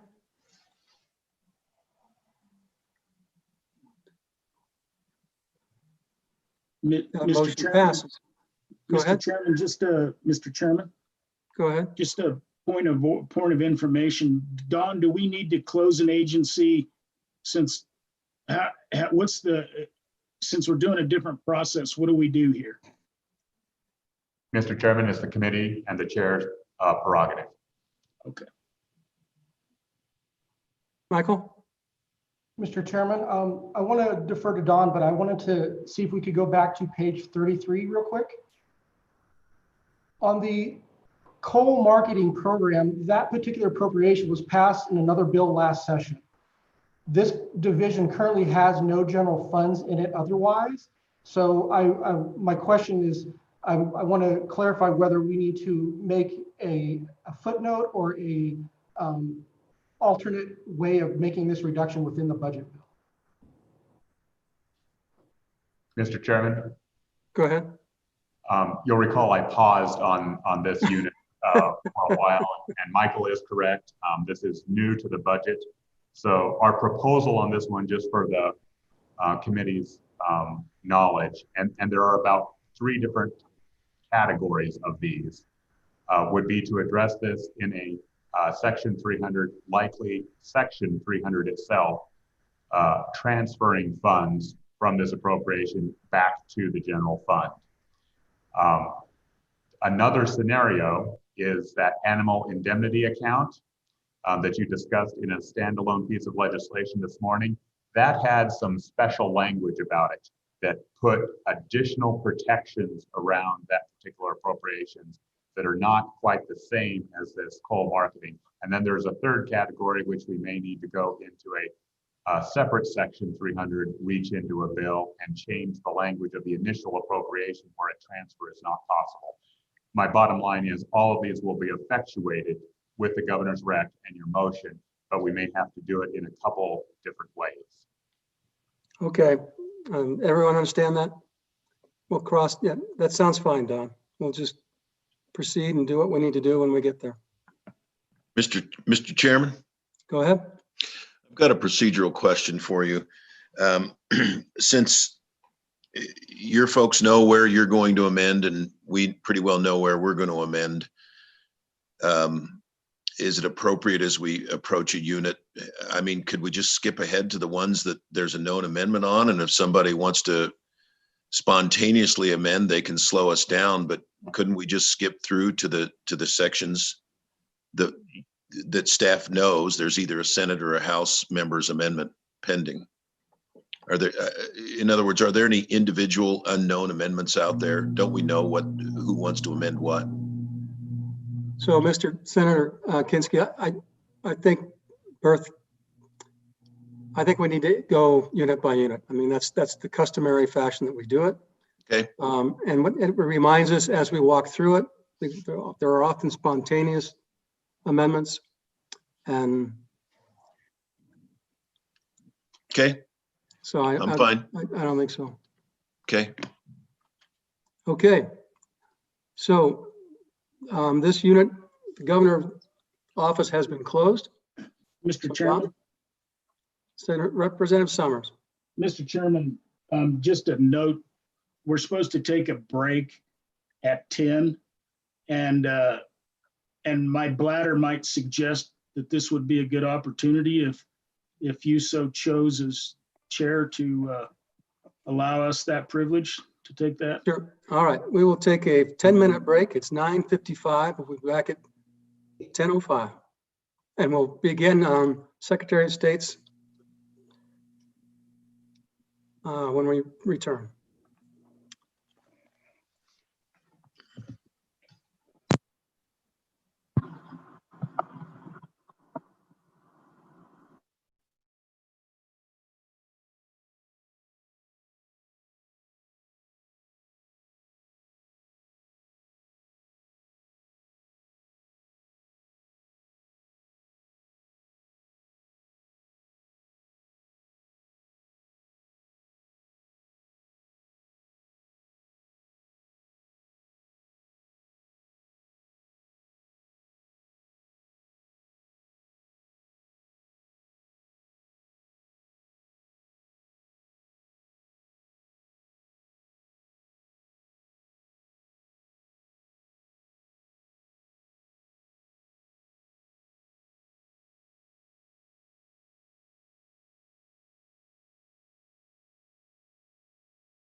If you'd ever told me just 10 years ago that someday I would be running 3 screens over the internet to go to an appropriations meeting, I never would have believed you.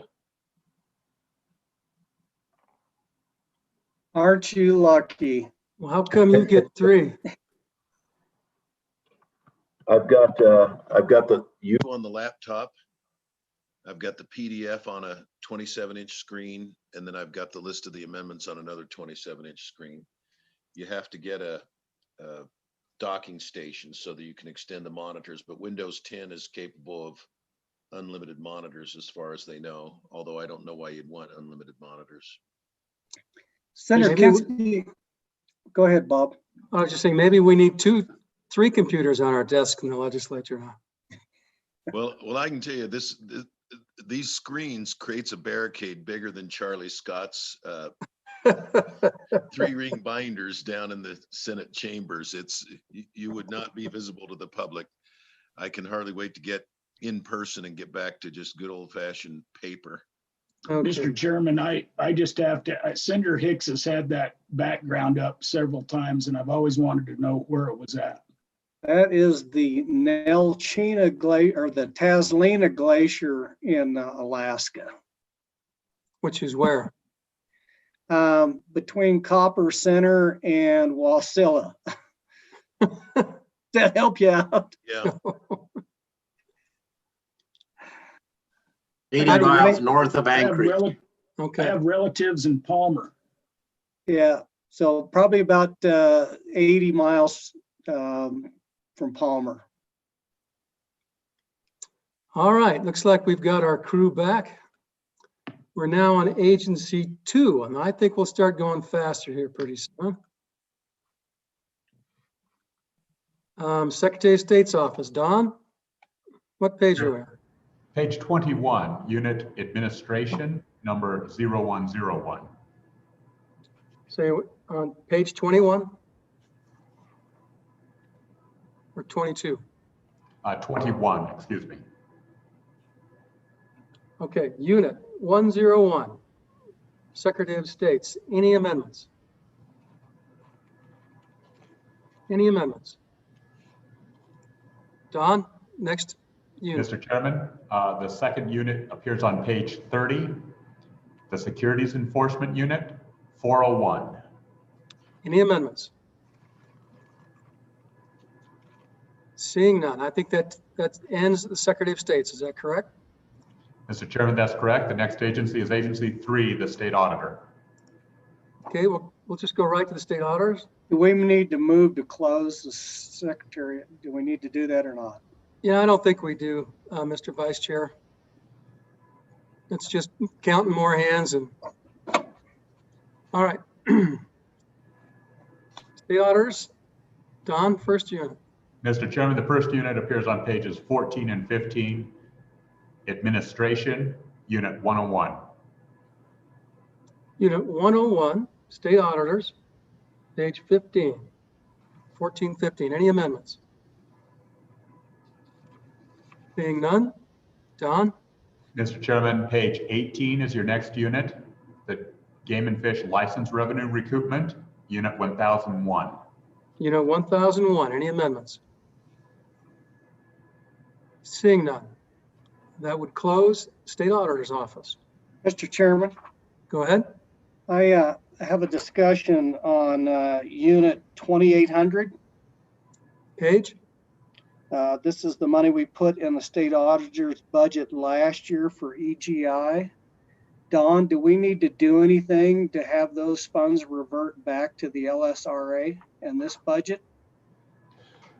Mr. Chairman, excellent question. That actually appears in a separate section 300, and we do have that down. There's 21.33 million available. It could be moved, reverted, added to, whatever. But we will address that in the section 327. Okay, thank you. Anything further with the State Auditor's Office? All right. Being none, we will move to the State Treasurer's Office. Mr. Chairman, the first unit appears on page 14, Administration, Unit 0101. Unit 0101, State Treasurer's Office. Any amendments? Mr. Chairman, Representative Larson. I've got an amendment here I'd like to make on Unit 0101. If you'll indulge me, I'll give an explanation. As we get back further in this budget, the Treasurer's Office made a step 3 reduction in the Native American motor vehicle exemption. That exemption is a state statute that requires the counties to provide a vehicle exemption to Native Americans living on the Wind River Reservation. So the two counties impacted are Fremont and Hot Springs. We have budgeted in that amount about $690,000. We take a step 2 reduction that biennializes, which leaves about for the Treasurer's Office to reimburse the counties for those exemptions that they provide. There's that. So the Treasurer's Office has about $311,000 a year after the step 2 to reimburse the county. The county generally uses, Fremont County generally uses about $303,000 a year. So then if you also implement the phase or the step 3 reductions, you would leave the counties having to cover $138,000 a year of costs. And so I'm going, as I come back into that, I'm going to request that we move that step 3, but to still take care of the reductions in the agency, my amendment for Unit 0101 would be in Unit 221 to reduce in-state travel by $5,000 in the second year of this biennium, or $2,500 in the second year of this biennium, having it biennialized moving forward, and taking $10,000 or $5,000 out of state travel for the second half of this biennium, having that biennialized moving forward. So the total reductions moving forward would be $15,000. And then to make up the remainder of that step 3 reduction, I would go down to Unit 901 and further reduce that 441,558 listed by $54,282, making that a total of $495,840.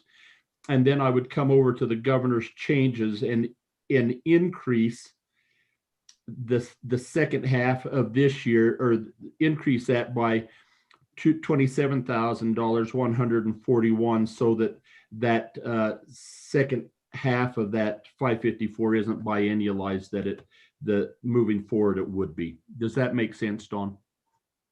And the motion was seconded by Representative Summers. Don, can you kind of feed that back so we can understand it?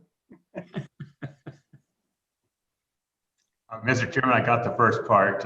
He is reducing in-state travel by $2,500, out-of-state travel by $5,000. Both of those would biennialize and become $15,000 in total next biennium. Then on the contract services line 0901,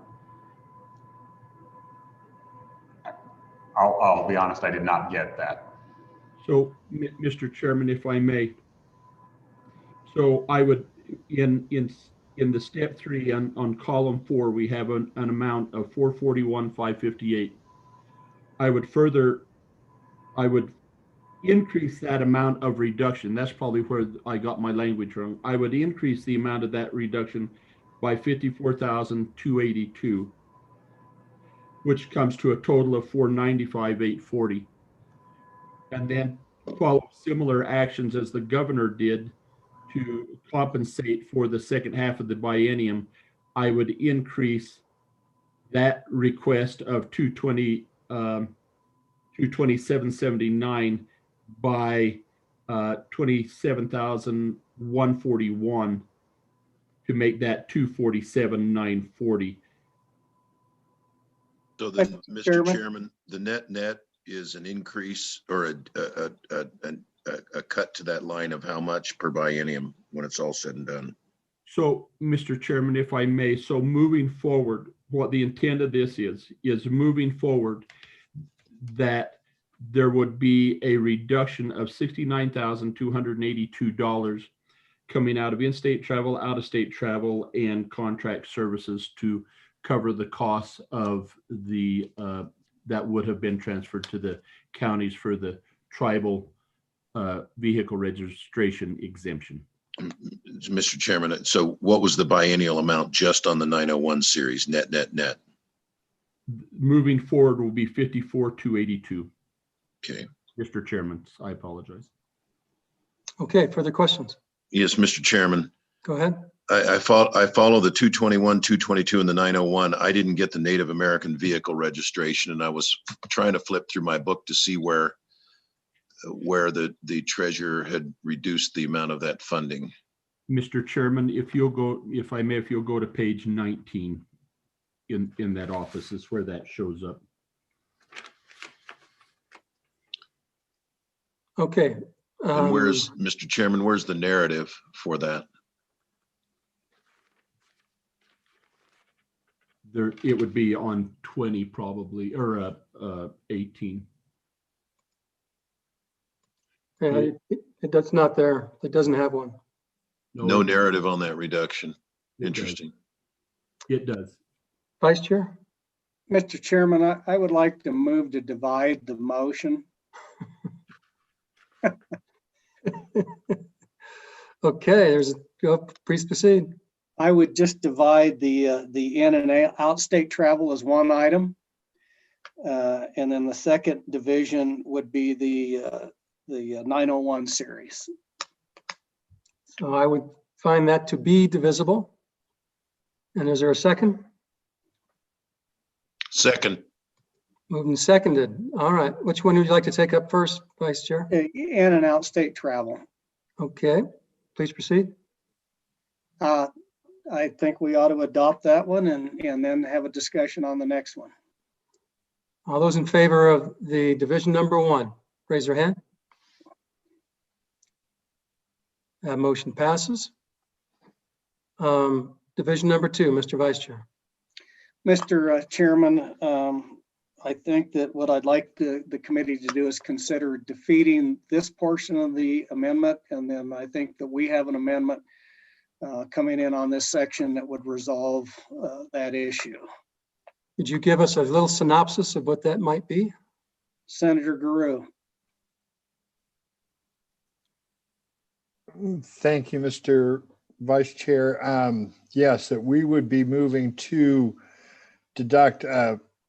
deny half of the step 3 give back on series 900 for 227.79. Is that correct? I think that's what we're shooting at. Mr. Chairman, yeah, it's the $220,779. Right. Yeah. So we would deny the governor's change, so it would be a total reduction of $441,558.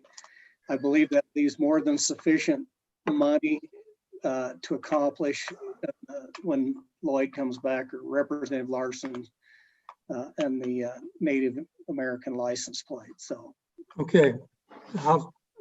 Okay, back on the motion, step 2. All those in favor of the motion raise their hand.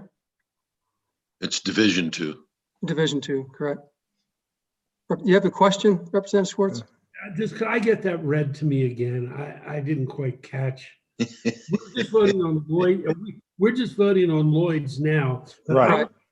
I want to hear what the Senate's amendment is again before I vote on Lloyd's, if I could.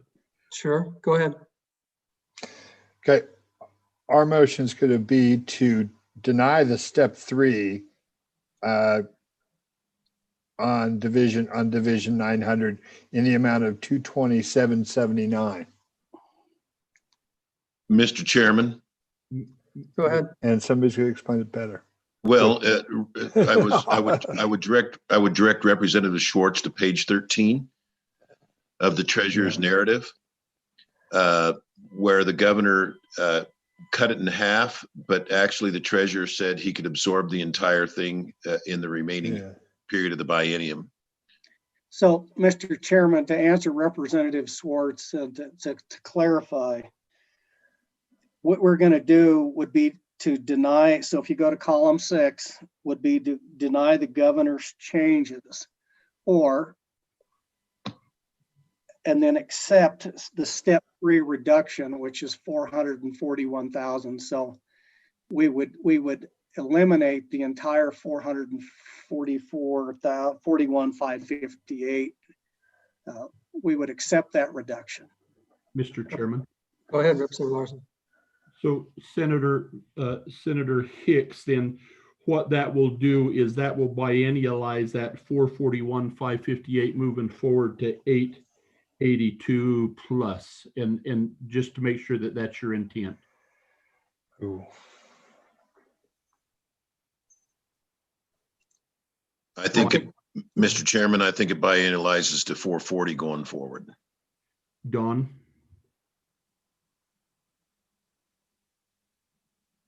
I think that's correct. Yeah. Mr. Chairman, that is correct. It would just be 441 in the next biennium. Okay, that's all right, because that was our intent. Okay, back to the division number 2. All those in favor say aye. Or raise your hand. All those opposed, raise their hand. That motion fails. Mr. Chairman? Representative Larson. Senator Kinski requested a narrative on the tribal registration exemption. It's on page 20. Okay, do we have any further motions? Senator Drew. Senator Drew. I don't think I'm doing it real well, but to go back to section 4, to deny the step 3, I'm sorry, So go ahead. What unit are we on? Mr. Chairman, I think it's 101. 101. Yeah, 901. No, page 901 actually. Page 14.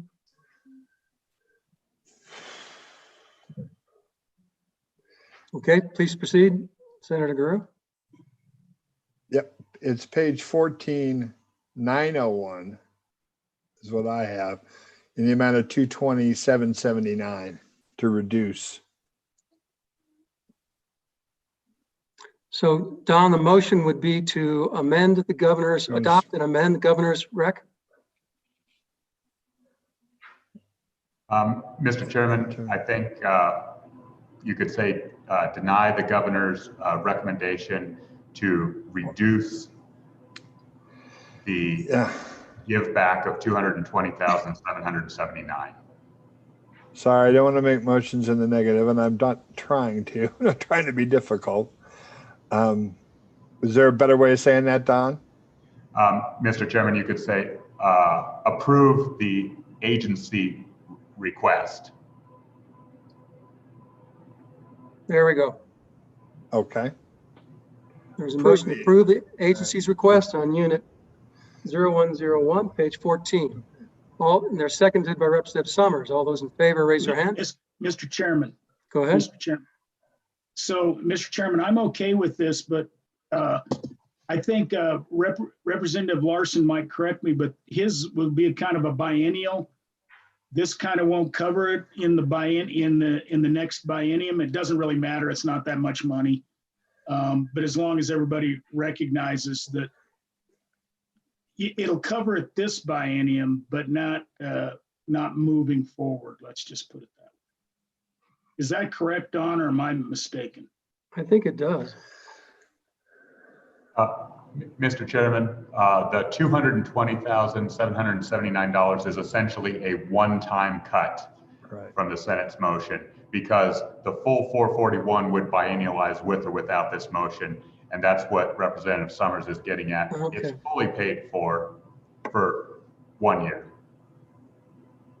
That'll work. Mr. Chairman, now I'm confused because I thought this was a going forward reduction that biannualized to $441,000. dollars, so it should be there, and this reduction should be a savings in future years. Is that not correct? Mr. Chairman, that is correct, but the 441 would biennialize with or without the Senate's motion. Oh, Okay. Okay, all those in favor, raise your hand. All those opposed? That motion passes. Any other motions on Treasurer's Office? Where are we, Don? Mr. Chairman, I think there is a technical comment from Michael. Michael? Mr. Chairman, if you refer to page 13 or 12 and 13, for each of the step 2 and step 3 reductions, there's a line that says the reduction of $21,816 from the general fund will be for unit 0602. That particular unit is not in this budget, but we would request your approval to make a technical correction to take those amounts out of 0602. That's fine. Please proceed with that. Okay, anything else? Next unit, Don? Mr. Chairman, the next unit for your consideration is on page 18, Veterans Tax Exemption, Unit 301. Do we have a motion?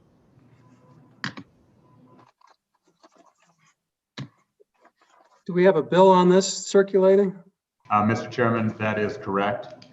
You do have legislation. You laid that back earlier, and so it's been drafted, but there are a number of options to address this shortfall. Right, so this issue will be addressed when we reconvene in the next session. Elizabeth, go ahead. I would also respectfully add that this only covers the bill currently as drafted, unless I differed it on, only addresses the first set of 10% reductions. It does not include step 3, the additional 10%. So that might be something to be mindful of in your discussions. Yeah, I think we will address both of those with the bill. Okay, any next unit?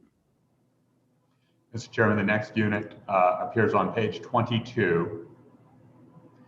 And this is the Native American Motor Vehicle Exemption, Unit 2001. Mr. Chairman, Representative Larson. this is the conclusion of my previous oration. And what I propose to do is to deny Governor's rec on step 3 of reducing the 69,282, and I would recommend my amendment would also delete his addition of 34,641 in on column 6. Do we have a second? Moved and seconded by Senator Guru. Further discussion? Mr. Chairman, Senator Kinski. this I'd appreciate from Representative Larson. This is all new to me. This is not anything I've ever dealt with up in my part of the country. Can you explain to me? Basically, it's if you're Native American, your vehicle is exempt from paying any registration fees. So if you buy on the reservation, which is a sovereign part of the state, all business transactions done there are exempted from sales tax and these type of registration fees. Okay, and so if I'm a Native American living on the reservation and purchase a vehicle, then I'm exempted by state statute from paying registration fees for the period that I own that vehicle and live on the reservation. If I move off from the reservation, move to Casper, then I would be responsible to pay registration. But as long as my domicile is on the reservation, then I don't have to. And so then the county provides those exemptions, and then by statute, the treasurer's office is required to reimburse the county for the deficit encountered by providing that exemption to members during the year. And Mr. Chairman, if I may, in the maintenance of the roads on the reservation, is that reservation responsibility, federal responsibility, or state responsibility? Who maintains reservation roads? Yes, to answer your question, all of the above, depending on who has jurisdiction of the road. There's tribal roads. There are a few county roads, not many, but a few county roads. And then, of course, most of the state highways are covered through YDOT with federal funds. And Mr. Chairman, if I may, one follow-up. So this state law that exempts, is that something that we had to pass because of some court decisions that said we could not assess motor vehicle registration fees if you're a member of the tribe living on the reservation? Or is that something that the state of Wyoming just decided to do, but we could change our minds and repeal that law? Mr. Chairman and Senator Kinski, I have to confess ignorance on the origin of the statute. Just know that it's been in place for quite a period of time. And so, okay. But Mr. Chairman, as things stand now, if we don't approve this, then it just falls on the county. The county's obligated to do it, correct? Correct. That's correct. Is that a bad thing? No, Mr. Vice Chair. Yeah, Mr. Coach here. My recollection, there's some federal legislation that requires that, but I would ask staff to research that for us to get to that question. It's been portrayed in the Senate that is a federal requirement that the states have to do, or the counties have to do this, but I'd like some verification from staff that in fact is true. And so, Mr. Chairman, go ahead. With that, I'll be willing to support Representative Larson's motion for now, but I'd like to explore this issue a little bit more fully going forward with that research that Senator Hicks is talking about. All right, and it all ties back to the sales tax and whether or not we can collect sales tax on the res. So, and we do not. Representative Schwartz. Thank you, Mr. Chairman. On a slightly different topic. So am I correct in understanding there will be no biennial impact on this budget when we get to the 23-24? Because step 2 doesn't biennialize. That's correct. Well, Mr. Chairman. Please. So the step 2 reductions will take place, but the amount of the appropriation can absorb that. So this program is indeed taking a like amount in step 2. Step 3, which was a similar amount, would just it exceeded the funding that was available to reimburse the county. Mr. Chairman. Go ahead, Representative Schwartz. The base budget, when we go forward a year from now, will be the 692. I believe if I'm shaking his head. I believe if we implement the step 2, Mr. Chairman, if we implement the step 2 reductions, that 692 will be reduced by 69,282. Don? Muted. Mr. Chairman, I agree. And the new standard budget for this unit will be $623,539. Okay. Senator Kinski? Well, so Chairman, you made reference to we can't collect sales tax on the reservation. But my understanding is what we're talking about is if you buy a car on the reservation, I can see that. But this is an exemption regardless of where the vehicle's purchased. Yeah, that's where it's licensed. That's where the sales tax is applied, correct? Mr. Chairman, it's a little bit of nuance. It's an exemption for a vehicle that's owned by a tribal member living, and that's the key word, who's domiciled, who's living on the reservation. And I think the implications is that the travel is on the reservation, everything associated with that would be on the reservation. If the individual moves off the reservation to Lander, to Riverton, Thermopolis, then they would be responsible for paying that registration fee. They have to, and you'll see a bill regarding this, but they have to verify or validate to the county treasurer's office when they go in for registration where their residence is at. And Representative Larson, is that a new bill that's coming out? Well, the new, no, that requirement has existed for a long time. It's a little bit onerous. The new bill will say is they that they come in and validate that they bought a vehicle and it's good for the duration of the ownership of that vehicle. Unless they move off the reservation, then they're required to notify the treasurer and let them know. And then so they don't have to come in on an annual basis to validate go through the exercise with the treasurer's office to validate where they live. And that's a tribal committee bill? It is.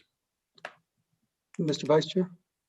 Yeah, the only thing I understand the sales tax component, but registration fees are different than sales tax. And, even IRS recognizes that you can write off the sales tax, but registration fees you can't. So I just want to make sure that when staff researches that we make the distinguishment between sales tax and registration fees. Okay, appreciate that. Okay, anything else on Treasurer's Office? Did we, did we, I don't think we voted on Lloyd's motion, did we? We haven't yet. All those in favor? 1, 2, 3, 4, 5, 6, 7, 8, 9, 10, 11. That motion passes. Don, anything else on Department 4? Sorry, Mr. Chairman. Nothing further on the treasurer's office in their budget book. I'll remind you that they do have a governor or a treasurer's letter, which we'll address with the governor's letter. Okay, with that, we'll move on from Unit 4 and go to A&I. Unit or Agency 6. Mr. Chairman, the first unit for your consideration is on page 19, the risk management section, unit 3005. Okay, we are on unit 3005. Are there any motions?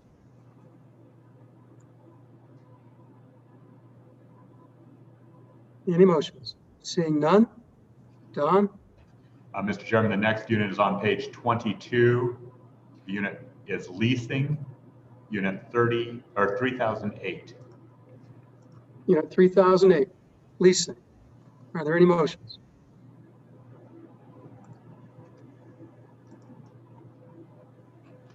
Mr. Chairman, the next unit for your consideration is on page 25. Elizabeth's raising her hand. Elizabeth, go ahead. Don, I defer to you, of course, if you would like to correct me, but I believe if they accepted that footnote on page 22, then they need to make a footnote adjustment. Can you remind us what that is, please? Go ahead, Don. Excellent point. Under the leasing section, again on page 22, unit 3008, you will see that the amount of leasing is being reduced from 24.85 million to 17.94 million. Footnote number 4 in the budget uses that 29 or 24.85 million in its footnote, and we'll revise the footnote commensurate with the 17.94. Okay, any questions about that? So please proceed with that, Don. Thank you. So Thank you, Elizabeth. Mr. Chairman, do we need to make a motion there Don? to change that footnote? Mr. Chairman, with the adoption of this unit, I think Yep. Automatic. Okay, got it. All right. Okay, Don, next. And thank you, Elizabeth. The next unit is on page 25, Facilities Operations, Unit 3054. Unit 3054. Any motions? Mr. Chairman. Representative Larson. Okay, another simple Larson amendment. So if the committee will recall, in Agency 27, Department of Construction, there is a reduction of a project manager position, which is very concerning because we don't have enough project managers overseeing the construction and ensuring that that we don't have another penitentiary issue. And I'm concerned with that. And so when I get there, I will be making a motion to deny Governor's rec and the agency's direct to reduce that position. I would like to compensate for that reduction back in the Department of A&I, and my rationale for coming to this department to do that relates back to the bills this committee sponsored last year, House Bill 50, 51, and 52, which was the procurement and capital construction bills, where we then shifted responsibility that had traditionally been in Department of A&I for procuring and securing contracts, and we moved that to the Department of Construction. And so I'm going to take some of that relief from that we give to the Department of A&I through a couple of vacancies and take care of that adjustment there. So that's my rationale. And so the way I would do that in this agency is in unit 3055. There are a couple of existing vacancies. One vacancy number 5109 for a total of $76,804, which includes all the benefits, and vacancy number 5063, which is for an amount of $42,764, and that's the motion. Is there a second? Second by Representative Summers. Discussion. Mr. Chairman, Senator Kinski. the precursor to that, I guess, somewhere down the line, we're going to add a body, but I think the net effect is that we're eliminating 2 positions out of this department that are vacant. Is that what's actually on the table? Mr. Chairman, please. In this agency, we're reducing 2 positions, and when we get to 17, or excuse me, when we get to agency 27, we will deny the reduction of 1. So the net reduction between both actions would be, we would remove 1. Representative Stiff. Mr. Chairman and Representative Larson, just to clarify, how much total money, Ben? The 76,804 plus the 42,764, Don, I think we want to come out with about 200, and I don't have that right. I do too have it right in front of me. Mr. Chairman, the amount of his is $119,000, excuse me, $568. That's a 1-year number, and it will biennialize to the 239,136. Mr. Chairman, Yes, go ahead, Kevin. position number 5063 in the latest vacancy report has been filled.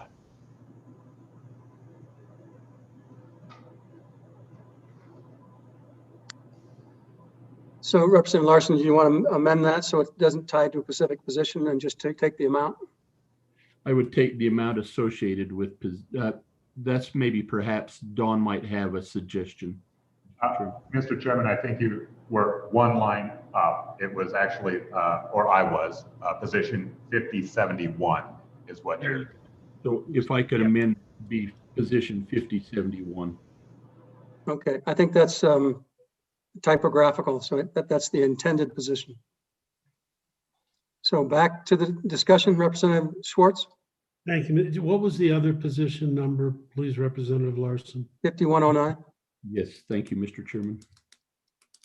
Thank you. Further discussion.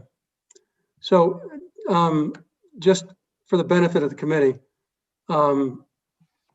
Larson and myself work fairly regularly with the construction management division. I would say I'm over there several times a month at a minimum. And I would concur that they are understaffed and overworked. And it's just, I think that this is a well-planned and well-needed correction. So I support the motion. Mr. Chairman, Go ahead. you don't need to I don't feel compelled to justify grabbing a vacant position by what we need to do elsewhere in the budget. I get the narrative, but I'm okay with just grabbing. We're down to one vacant position now is all we're grabbing. 2. We just corrected the number on the vacant To position. just to the amount rather than to the Yeah, position. and it's the amount anyway, And the Okay. position, and the position. and a position. But it's not a designated position necessarily. Mr. Chairman, Representative Summers. Mr. Chairman, thank you. Actually, it went to 5109 and 5071 is now the motion. Is that correct, Don? Yes. Okay, all those in favor, say aye, or raise your hand. 1, 2, 3, 4, 5, 6, 7, 8, 9, 10, 11, 12. That motion passes. Any other motions on A and I? Don, where are we next? Mr. Chairman, page 27, the unit is Trades Management, 3,055. We get to here, Trades Management, unit 3055. Any motions? Seeing none. Don, next. Mr. Chairman, page 29, Utilities, unit 3056. Unit 3056, page 29. Any motions? Next. Mr. Chairman, page 33 and 34, the unit is Administrative Services, number 3801. So Don, did we take any actions with regards to propping up the EGI with 23 million or something to that effect? Mr. Chairman, you did. I believe it was 21.33 million, and that appears in section 327. These funds were referred to by the vice chair in a previous conversation, and the source is LSRA. And are we going to, was the discussion that we're going to deal with that when we get to section 300? Yes, Mr. Chairman. All right, thank you. Any further amendments to Department 006 A&I? Seeing none, we will move on to Department of the Military 007. Mr. Chairman, your first unit appears on page 24, State Affairs, unit 0101. What's the page number again? 24.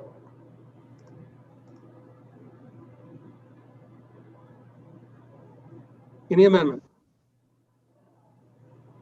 on unit 101, Military Affairs?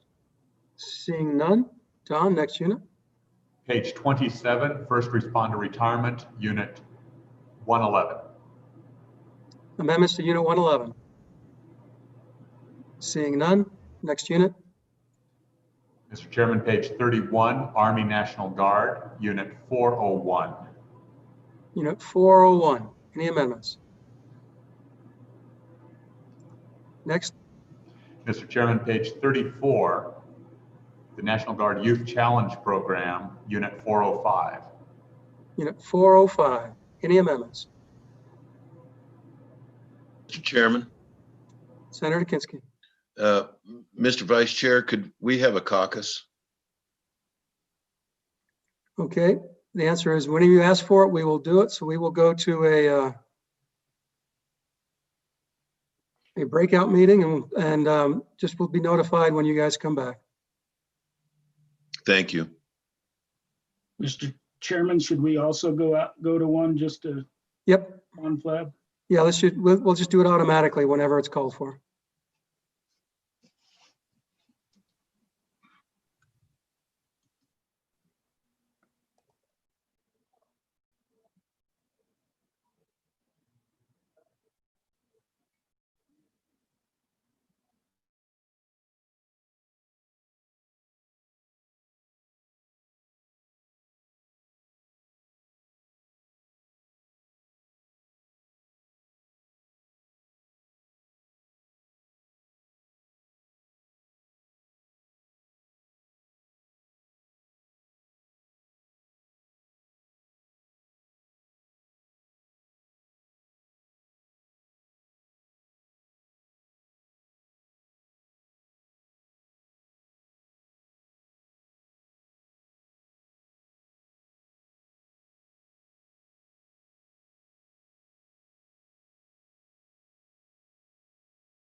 Good morning, Senator Bebout.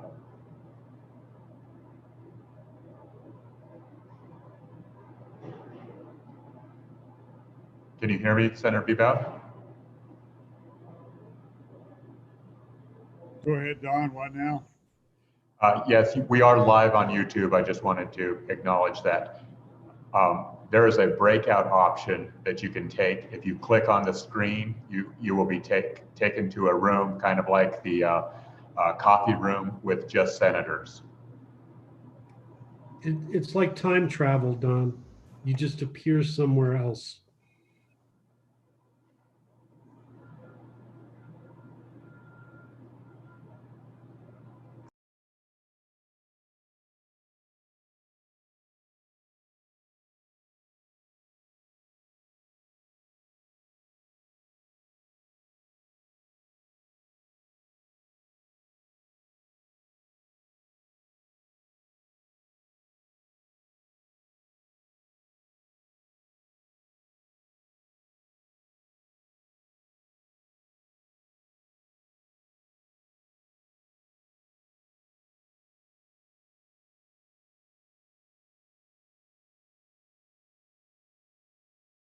Don, how we doing? Any questions, suggestions?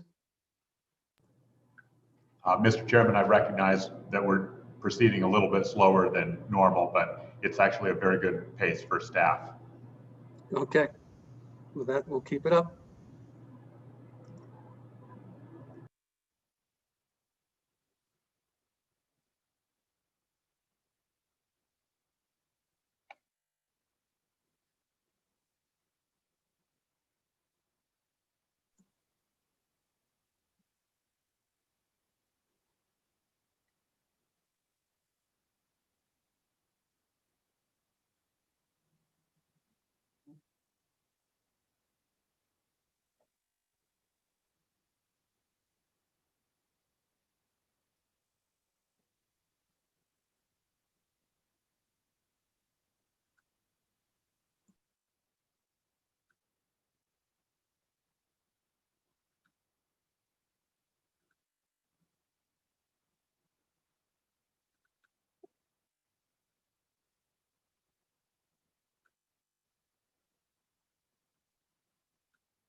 Mr. Co-Chair, we are back.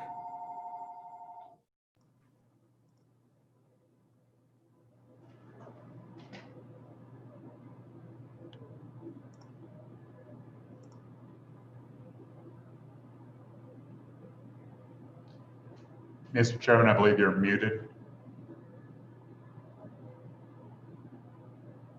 Thank you. We are now back to Military Department, Division 7. I hear a little background noise, so somebody has a phone on or some component. So do we have a motion? Mr. Chairman, Senator Agar. Mr. Chairman, I would move to restore the funding for the Cowboy Challenge less 10%. So in effect, we're giving them a 10% cut. And Senator Agar, is that 10% for this biennium, and does that biennialize to 20? Yes. Okay, does everyone understand the motion? It's seconded by Representative Summers. Discussion. Representative Kinner.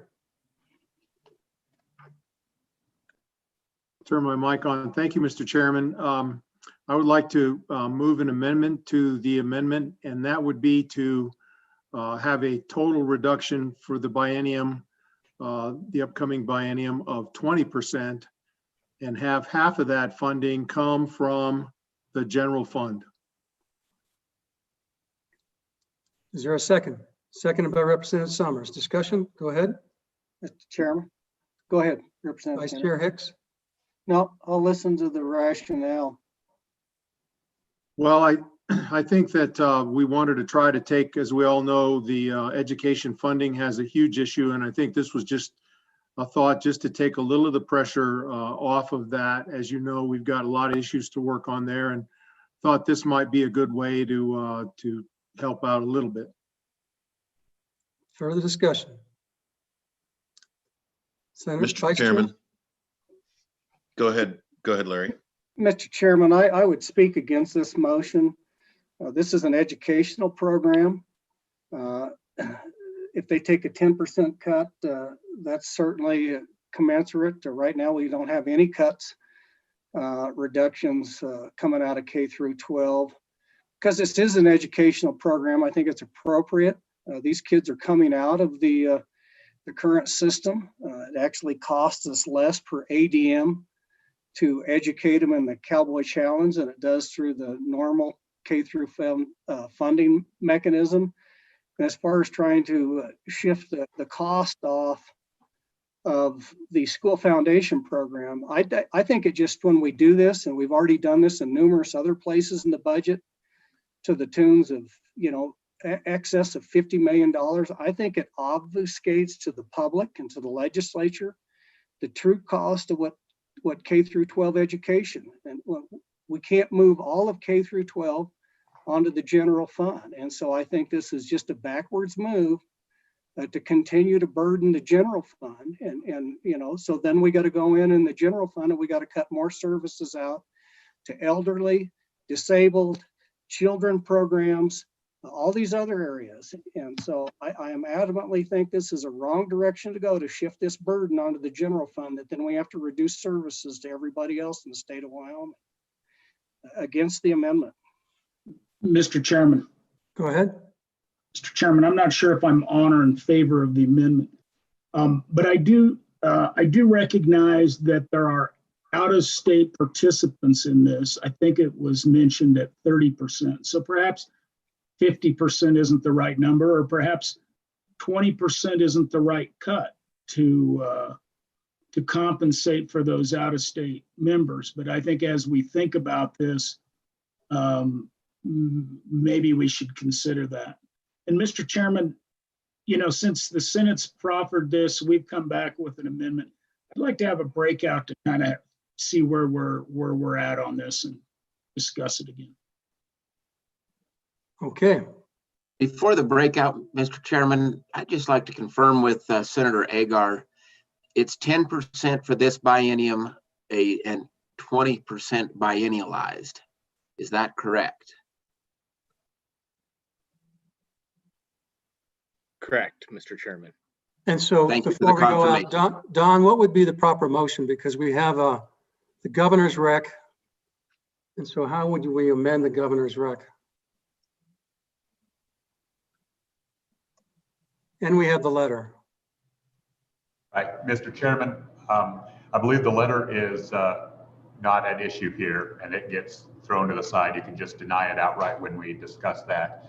I think Senator Agar's underlying motion was to take 10% of the $2,970,058 from the school foundation program account, which is about $297,000, and cut that for this biennium and remove all of the other governor's recommendations. For Okay, next biennium, that would double, so that 290,000 would become about 600,000. And Mr. Chairman, please. a question for Don. Still, we want to keep the overall funding for the program at its current level. If these folks can go out and raise what we cut, then they could continue with the program at the current size, correct? Because they'd make up the federal match somewhere else.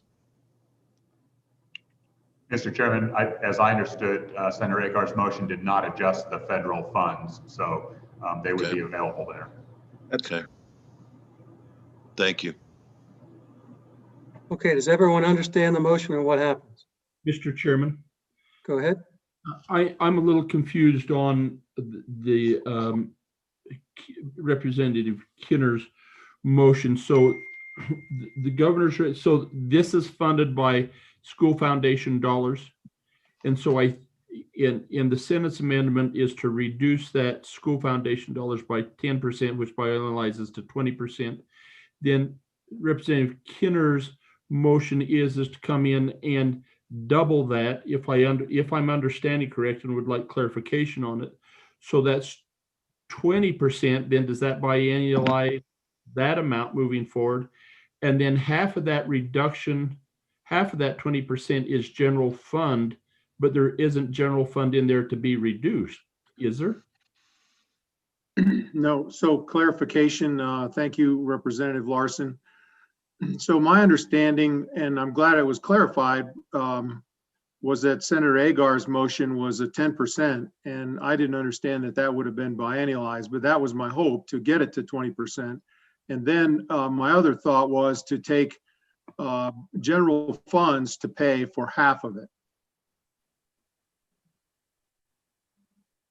Half of the cuts or half of the remaining costs? Half the remaining program. Okay, I think that's how we understand it. I do now. Okay, so now we're going to go to a breakout. Off we go.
Okay, I think we're all back. We all here? Representative Kenner. Thank you, Mr. Chairman. With the approval of the second, I'd be happy to withdraw my motion. Okay, the motion is withdrawn. We're back on the original amendment. Any further discussion? All those in favor of Senator Agar's amendment, please raise their hand. 1, 2, 3, 4, 5, 6, 7. That motion passes. All those opposed, I should say. 1, 2, 3. Motion passes. Okay, any other motions on Department 007? Unit 0405. Don, next unit. Mr. Chairman, the next unit appears on page 38, Veterans Retiree Council, Unit 501. Any motions? Seeing none, next unit. Mr. Chairman, page 42, the Veterans Commission, Unit 503. Any motions?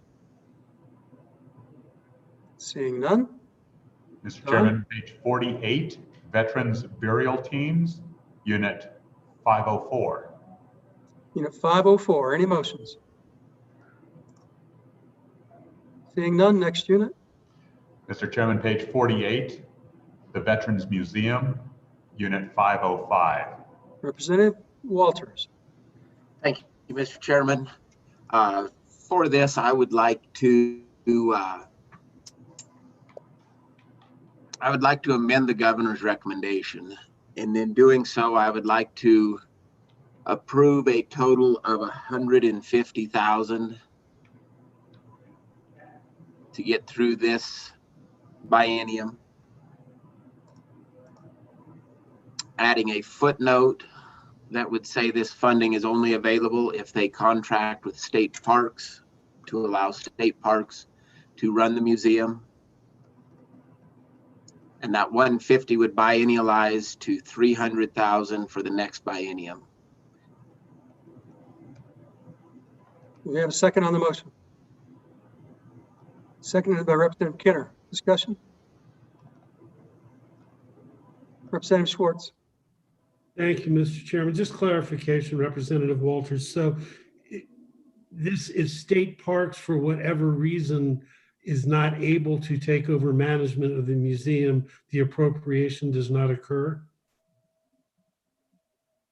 Mr. Chairman, that would be correct. The appropriation to continue running this museum would not occur if state parks is not involved in its management and operation.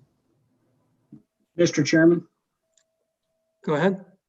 Mr. Chairman, thank you. Representative Walters, do you have any swap, or is this going to increase?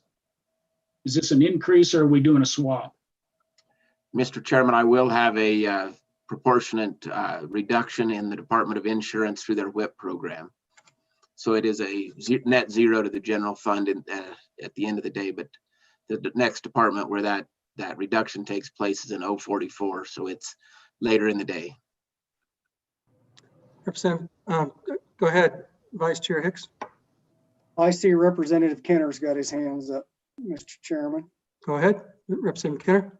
Thank you, Mr. Chairman. And also to Representative Walters' point, didn't we also have some funding coming out of the governor's office on some reductions that were made there? Mr. Chairman, not for this particular item. This one will be paid for through the WIP program in the Department of Insurance if this committee goes along with the swap that I'm proposing. Okay, thank you. Further discussion? Vice Chair Hicks. Yeah, I would speak against this motion. This is kind of like putting the cart in front of the horse. We have no idea what this is going to cost. You know, everybody on this committee is pretty well versed. You know, we have a level 1 and a level 2 study, and then we go to a level 3 where we start moving things.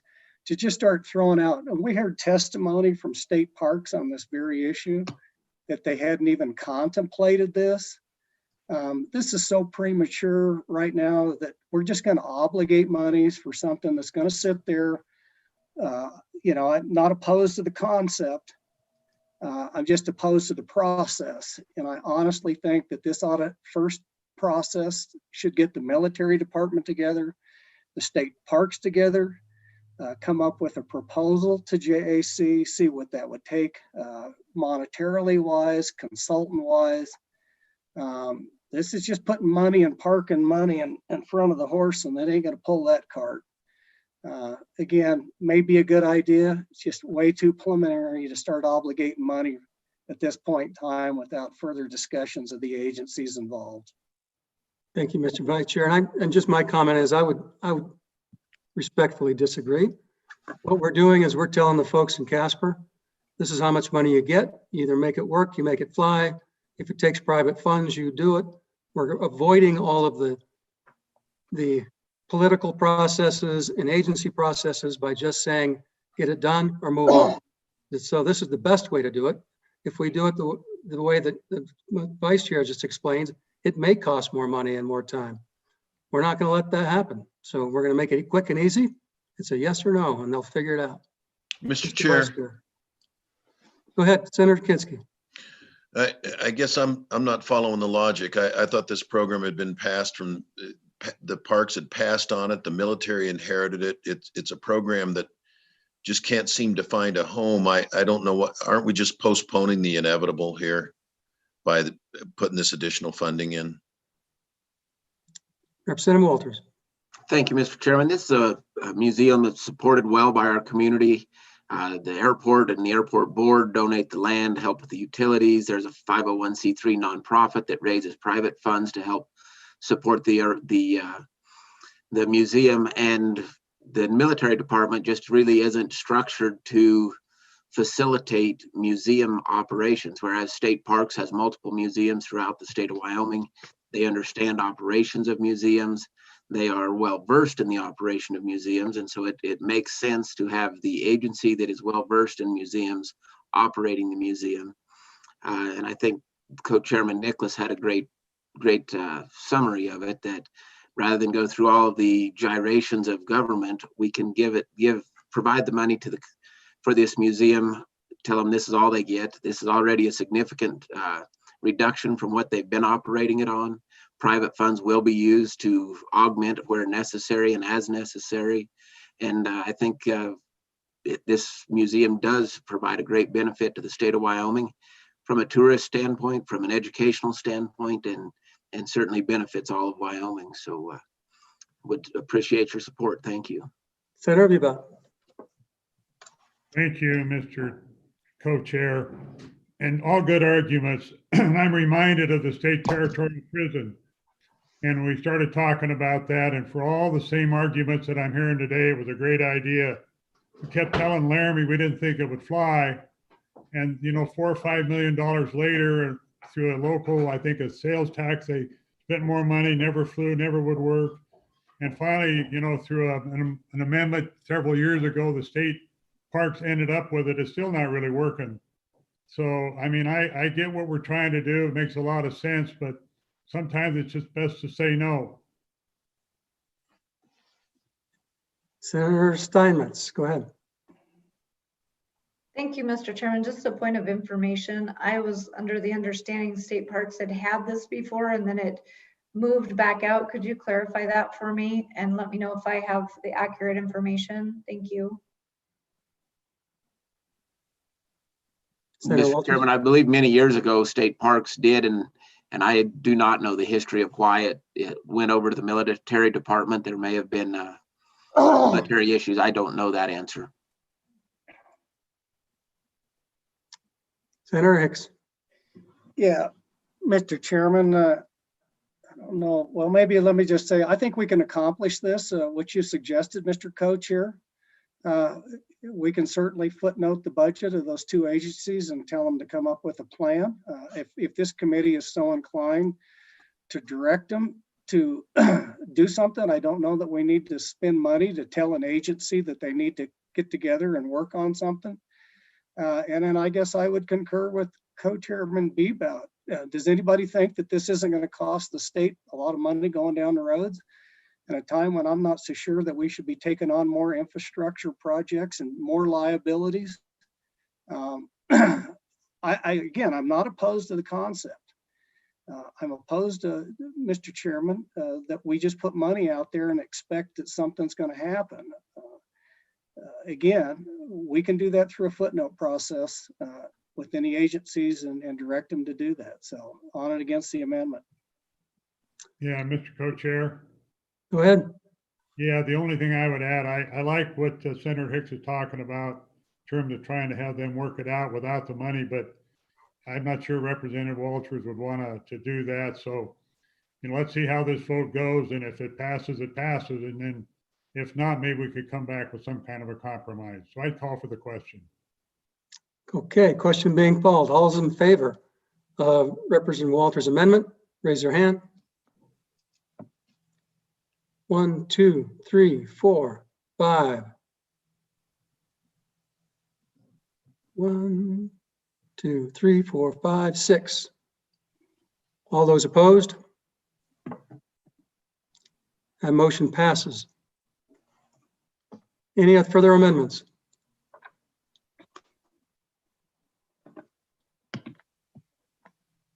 Don, where are we? Chairman, your next unit appears on page 53, the Wyoming Civil Air Patrol, Unit 801. Are there any motions? Seeing none. Next, Don. Mr. Chairman, that closes the Wyoming Military Department. The next agency is Agency 8, Public Defender. Take us to the first page, Don. Mr. Chairman, the first and only page for this agency is on 16, the Public Defenders Statewide, Unit 0101. Are there any motions?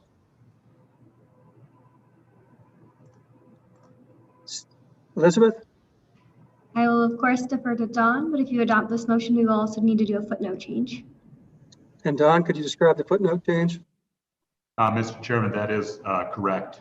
In last year's budget bill, you authorized $2.55 million in general funds and $450,000 in special revenue. That's the county share. As a result of these reductions, those amounts will need to be modified consistent with the table. The 2.55 million will be reduced to 1.18 million, and the 450,000 will be reduced to 208,000. I am rounding to the nearest thousand. Yeah, and I think we all understand that necessity. Are there any questions about the modification of the footnote? Seeing none. Are there any amendments? Seeing none. Okay, I think that closes Public Defender's Office. Mr. Chairman, the next agency is Agency 10, the Department of Agriculture. Your first unit appears on page 22 and 23. It's the Administration Division, Unit 0101. Again, Agency 10, page 22 and 23. Okay, are there any motions? What page again? 22 and 23 administration.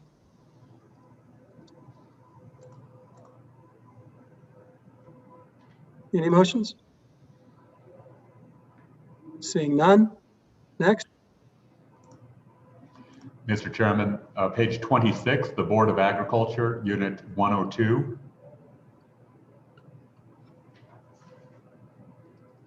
Unit 102. Any amendments? Mr. Chairman, the next page is 29, the Brucellosis Task Force, Unit 105. Unit 105. Any amendments?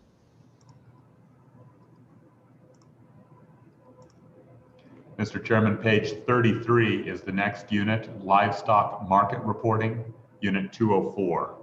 Unit 204. Any amendments?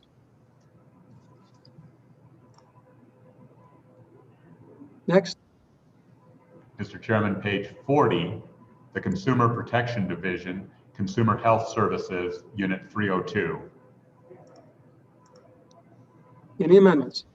Mr. Chairman, Please. Mr. Chairman, I'm not going to make the motion in this unit. I'll wait till the next. But Mr. Chairman, in this unit, I will be reducing in my motion in the next unit, I will be reducing the 200 series by 50,000. So I'm not going to make it here. I'm just going to highlight it for people as we move to the next unit. Okay, Don, next unit. Mr. Chairman, the next unit is on page 46, Technical Services, Unit 303. And I believe it's also on page 45. Okay, on unit 303, are there motions? Mr. Chairman. Please. Mr. Chairman, I would like to deny the governor's recommendation to eliminate that scale inspector position, and to replace that money, I will use the 50K out of Unit 302's 200 series and $85,969 out of 303's 200 series. And Mr. Chairman, the reason I'm making this motion, first, I guess if I have a second, I'll explain my motion. Okay, that's been seconded by Representative Walters. Mr. Chairman, thank you. And so my explanation on this is last year we had a fee bill that raised, and in fact, the agency then went out and raised scale inspection fees. And now we're going to eliminate a scale inspector after we raised fees on everybody. And so I don't think that's appropriate. I don't particularly like the write-up in particular, the way it was written in this budget. So I'm trying to replace that with reductions in the 200 series of the agency. Realize 200 series is pretty fungible across an agency, so I think they'll be able to cover. Okay, Representative Schwartz. Thank you, Mr. Chair. Just clarification. So you were taking out 10% of the 200 series and 302, which would be 43.6 thousand. Is that correct? Mr. Chairman, in 302, I said to reduce the 200 series by 50,000. Oh, okay, 50,000. Thank you. And then, Mr. Chairman, in the 303 unit in the 200 series, to reduce the 200 series by 85,969. Okay, Vice Chair, did you have a question? Yeah, question, Mr. Co-Chair, Representative Summers. I know we did the fee increase, but are the fees that are currently collected now sufficient to pay for the whole $4.6 billion budget? Or is part of this budget for this division still general fund? Is it self-sufficient just on fees alone? Mr. Chairman, no, it's not. But Mr. Chairman, all the fees in this agency do go, to the, well, all the fees that we changed last year go to the general fund. And I just thought this one in particular, when we're raising, when we're raising scale fees to people out there, and then we cut the service, and people may not be able to get their scale inspected. I just don't think that's appropriate. Maybe they need to raise their fee more. I think they still have latitude to maybe raise some more, but I'm not comfortable eliminating that inspector, so I want to take it out of other areas. Yeah, follow up, Mr. Chairman. Please.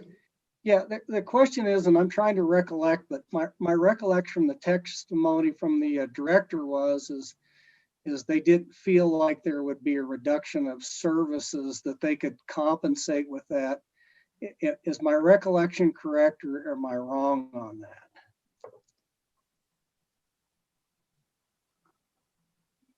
Mr. Chairman, I recollect that was the case, but that isn't really reflective in the write-up. And so I mean, it kind of is and it kind of isn't. I still worry that we're going to lose service here. So, Mr. Chairman, I don't know the answer to that. And this was the inspector that's based out of Fremont County, is that right? Mr. Chairman, that's correct. Representative Stiff. Mr. Chairman, just a question on the motion. Is the motion just the cut, or does the motion include the money, adding the money back in for the inspector? So, Mr. Chairman, my motion is to deny the governor's rec, which would add the general fund money back, would add that position in the general fund money back in. And then the rest of my motion is a general fund cut in the 200 series to compensate for that. Okay, does everyone understand the motion? Don? Mr. Chairman, just for clarification on the record, all of the cuts and the position are general funds, number one. And number two, I'm interpreting the motion to be the amounts are sustained but not doubled in the future. So $50,000 this biennium, sustained $50,000 in the future. Is that accurate? Correct. A like reduction for a like increase back in. Correct. Okay, further discussion? Seeing none, all those in favor of the motion, raise their hand.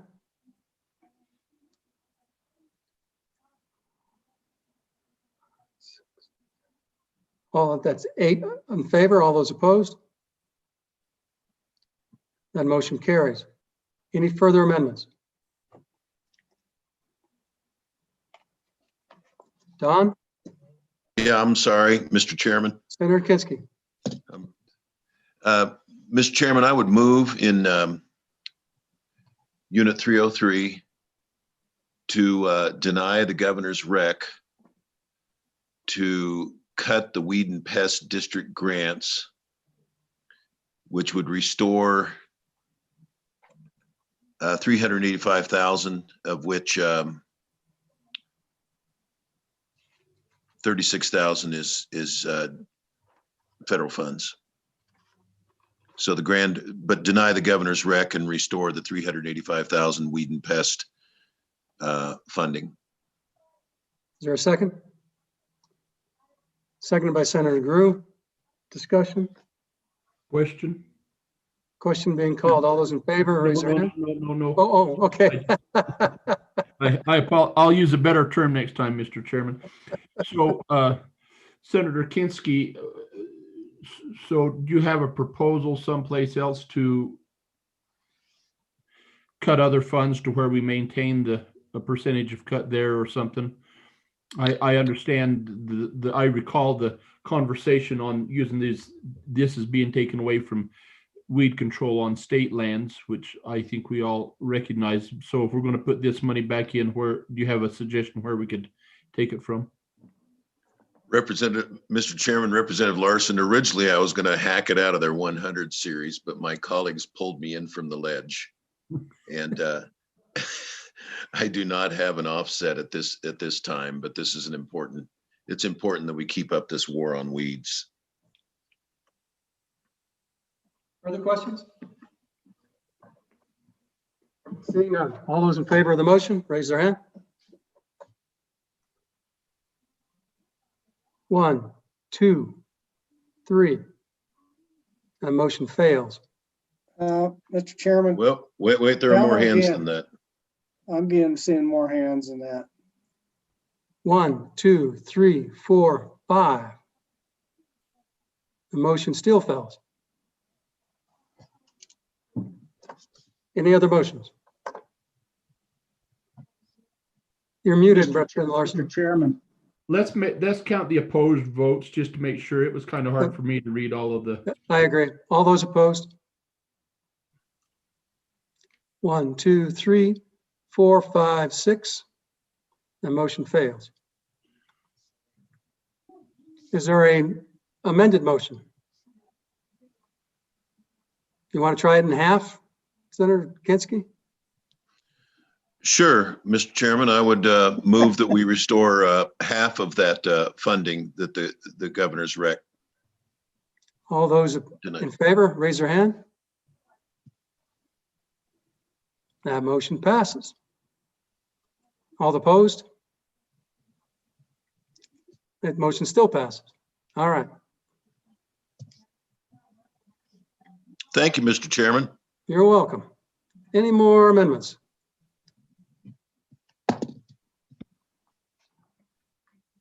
Don?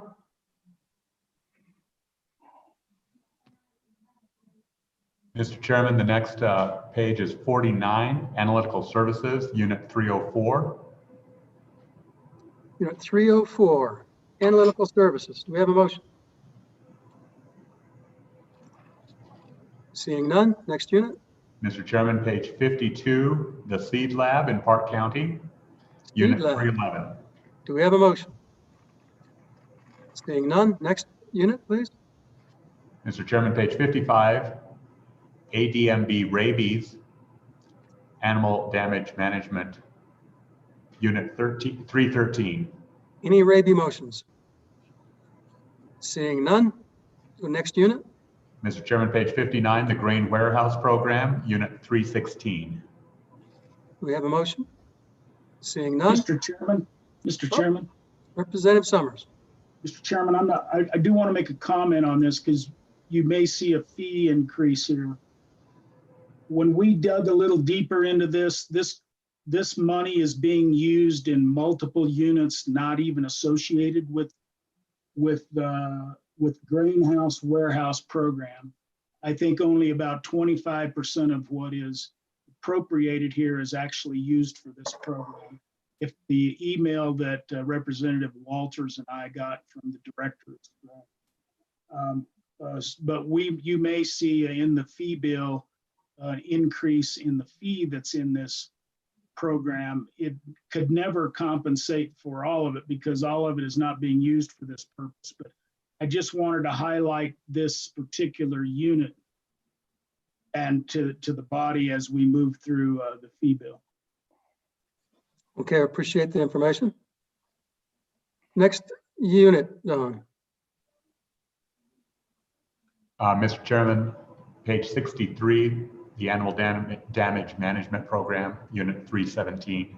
Unit 317, do we have any motions? Next, Don. Mr. Chairman, page 65, Hemp Production, Unit 381. And if you agree with the governor's recommendation on this, footnote number 1, which applies to the $120,000 that is being removed in general funds, will be entirely struck. And footnote number 2 in the existing budget will also be entirely struck, which requires repayment of that $120,000 general funds. So in essence, this will be self-supporting now. Is that correct, Don? Yes, Mr. Chair. And so I think we all understand those footnotes, so please proceed with those. Next unit, Michael. Mr. Chairman, I did want to provide a reminder. We had a member of the committee bring up a potential amendment related to the position removal in the Consumer Protection Division. And that is which unit? Mr. Chairman, this was at the division level for Division 30300. I brought it up here because we went through all the units in the division, but I just thought I'd remind. Okay, do we have a motion on that position? Mr. Co-Chair, I think right now that we'll hold that motion. We may bring that back in a round robin. Okay, we appreciate that. More than welcome to. Next unit, Don. Mr. Chairman, page 73, Natural Resource Services, Unit 401. Unit 401. Do we have any amendments? Next, Don.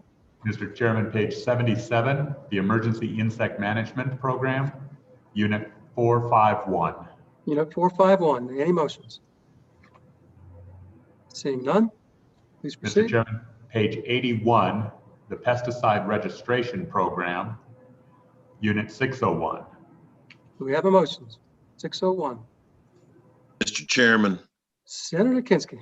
I move to deny the governor's rec on the Weed and Pest District grant reductions in the amount of $116,050.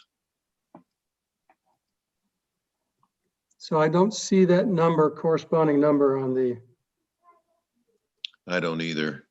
it looks like it's 777,367. Mr. Chairman, it's twice though, step 2 and step 3. Oh, so you're combining the 77 and the 38? Yeah. Mr. Chairman, I think they're combining the 77 and the 77. 77. I'm just looking at the math that the staff did for me. So Michael, can you help me out here? Mr. Chairman, I believe it is the sum of the step 2 and step 3 minus the governor's changes. Okay, everyone understand the motion? Okay, all those in favor, raise their hand. Mr. Chairman, it hasn't been seconded, has it? I believe there was a second. Yes, So, Mr. Chairman, I do have a question. please. So, Mr. Chairman, Senator Kinski, we've been trying real hard to maintain the same level of cuts, and this is the kind of the second one in the row. So I'm wondering if you have a compensation for this cut somewhere else in the budget, a reduction. I think it's coming up in the Attorney General's office.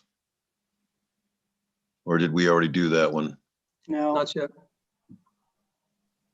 That's coming. So that answer is yes. Is that correct, Mr. Vice Chair? Yes. Yes. Okay, All right. thank you. All those in favor, raise your hand.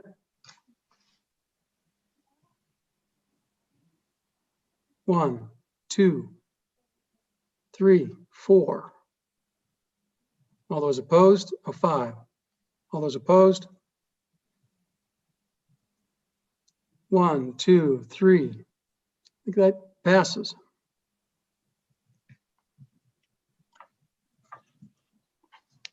Don, next unit.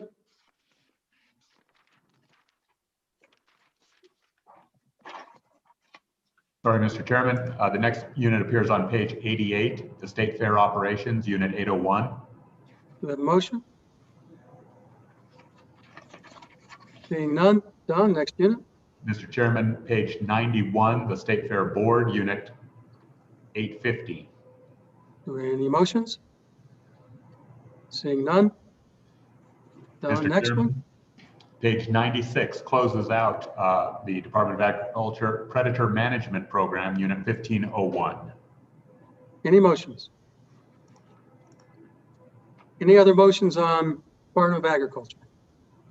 If not, we will move on. I think the next is Department 11, Agency, Department of Revenue. Is that correct, Don? Mr. Chairman, I have to run downstairs and unlock the door. I'll be right back. All right. Let me know if anything happens important while I'm gone. All righty. Don? Mr. Chairman, I presume the sponsor of the proposed amendment for the Predator Board is aware that we've jumped over that, but I just wanted at least to give that acknowledgement. Okay, I see some heads. Thank you.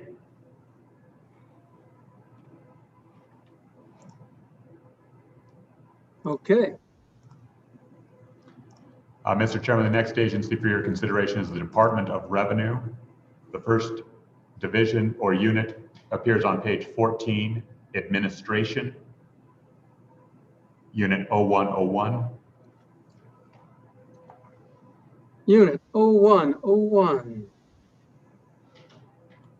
Department of Revenue. Is there a motion? Next, please, Don. Mr. Chairman, page 17, Streamlined Sales Tax Project, Unit 102. Do we have a motion? Seeing none, looks like the door is unlocked. Next motion. Mr. Chairman, page 19, Administrative Services, Unit 103.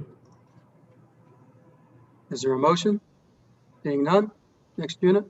Page 21, Information Technology Division, Unit 105. Is there a motion? Seeing none, next. Page 26, Excise Tax Division, 201. Unit 201. Is there a motion? Seeing none, please proceed. Mr. Chairman, page 29, the Mineral Tax Division, Unit 285. Unit 285, Mineral Tax Division. Is there a motion? Seeing none. Next. Page 38, Unit Property Tax Division, 301. Page 38, Unit 301. Is there a motion? Seeing Don, none. Ms. Elizabeth, go ahead. I wondered if we skipped over page 34. That's what I was wondering. Mr. Chairman, I apologize, we did. Okay, Property Tax Division, Unit 301. Is there a motion? Seeing none. Back on Unit 303, Refund Division. And Mr. Chairman, I would advise the committee, this also requires a modification to the footnote, which specifically mentioned $2 million, and that will need to be reduced to $863,065. Okay, does everyone concur with the footnote modification? So it looks like we do, so please proceed. Next unit, Don. Page 41, Alcohol Server Training Program, Unit 502. Unit 502, we have motions. Any motions? Being none. Next, Don. Mr. Chairman, the next agency is the Attorney General's Office, Agency 15. Okay. Let me pull open that. Get Mr. out of Chairman. here. Well- Please, go ahead. Well, Mr. Chairman, I'll wait till we get to the law office, I think. So I'll wait just a second, Mr. Chairman. Thank you. Don, give us a page number and where we're starting. Mr. Chairman, the first unit is the law office, page 21, unit 101. Mr. Chairman, I have a quick question for Dawn. I want to propose an amendment to the 100 series. When would I do that, Dawn?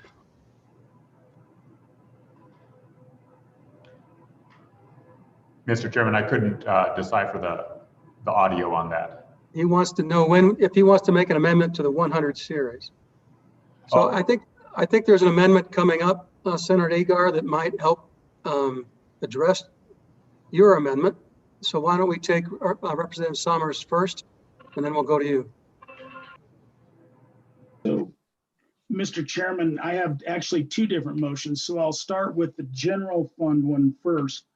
So, Mr. Chairman, I would look to eliminate vacancies 0176. And I believe there's 114,237 in that currently, and then obviously that would biennialize. And then, Mr. Chairman, I think that would biennialize. I'll have to ask Dawn. And then, Mr. Chairman, the other general fund position is 0196. These are both practicing attorneys. So that would be my first motion in the vacancy list. Does that make sense, Dawn? Mr. Chairman, that does, and positions would be effective and biennialized. And what's the total? What would the dollar amounts of those turn into be?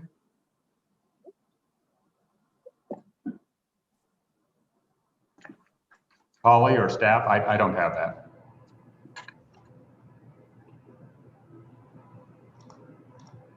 Albert, do you have a dollar number? Mr. Chairman, I can give you a rough number. It's 228 a year would biennialize to about 550 or 456, I think, something in that neighborhood. Yeah, or 460. Okay. Mr. Chairman, I can confirm that it's approximately $228,000 a year with the salaries and benefits. Okay, so yeah. Mr. Chairman, I'll second the motion. Been moved and seconded by Senator Agar. Discussion. All those in favor, raise their hand. 1, 2, 3, 4, 5, 6, 7, 8, 9. All those opposed? Just me. That motion carries. I think I just got the other half of my weed and pest money back. Mr. Chairman. Go ahead, Representative Summers. Mr. Chairman, thank you. Well, Mr. Chairman, Senator Kinski, I think I got some of your weed and pest money. maybe that's good. That's what I meant. That's what I meant. Mr. Chairman, the next two positions on the vacancy list that I would make a motion to eliminate are the AWACS 9511 and 9512, and they are school foundation, school finance, school foundation dollars, S5. And if I get a second, I'll explain. I'll second. Seconded by Senator Agar. So, Mr. Chairman, thank you. And it's my understanding the governor, he can bring in temporary employees. He has to find the money to do it. But if we have school finance litigation, he can, in fact, stand up more help if needed. So this is just kind of part of my reductions to try to reduce some S5. Thank you. Mr. Chairman, Kevin? it is true that the governor can bring up AWAC positions with federal dollars or special revenue, but our hands are tied when it comes with general funds. And as we progress with a $500 million reductions, the ability to be flexible like that is going to be greatly constrained in the future. So I just want to point that out. Appreciate that, Kevin. Further discussions? All those in favor of the motion, raise your hand. 1, 2, 3, 4, 5, 6, 7, 8, 9. All those opposed? Just me. That motion passes. Mr. Chairman, what was the biannualized savings on that? I missed it. I'm sorry.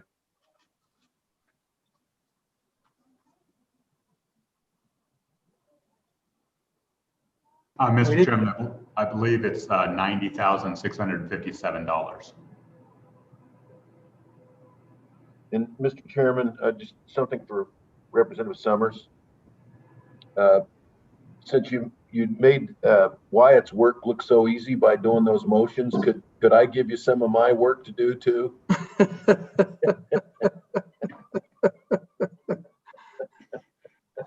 You have to do it in advance, Senator Kinski, in advance, so I can get it done.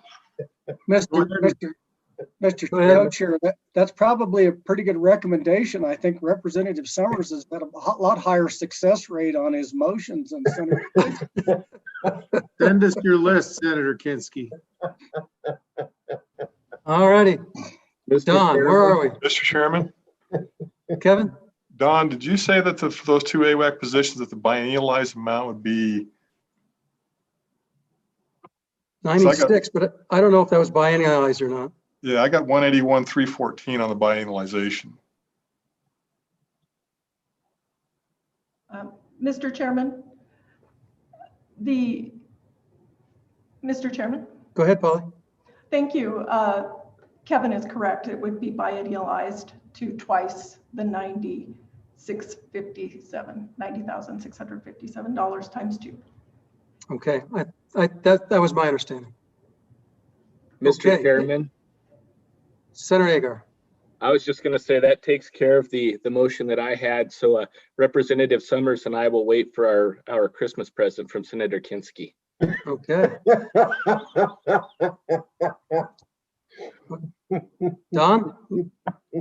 Mr. Chairman, we're leaving the page 22 and moving to page 24, the Medicaid fraud unit, unit 103.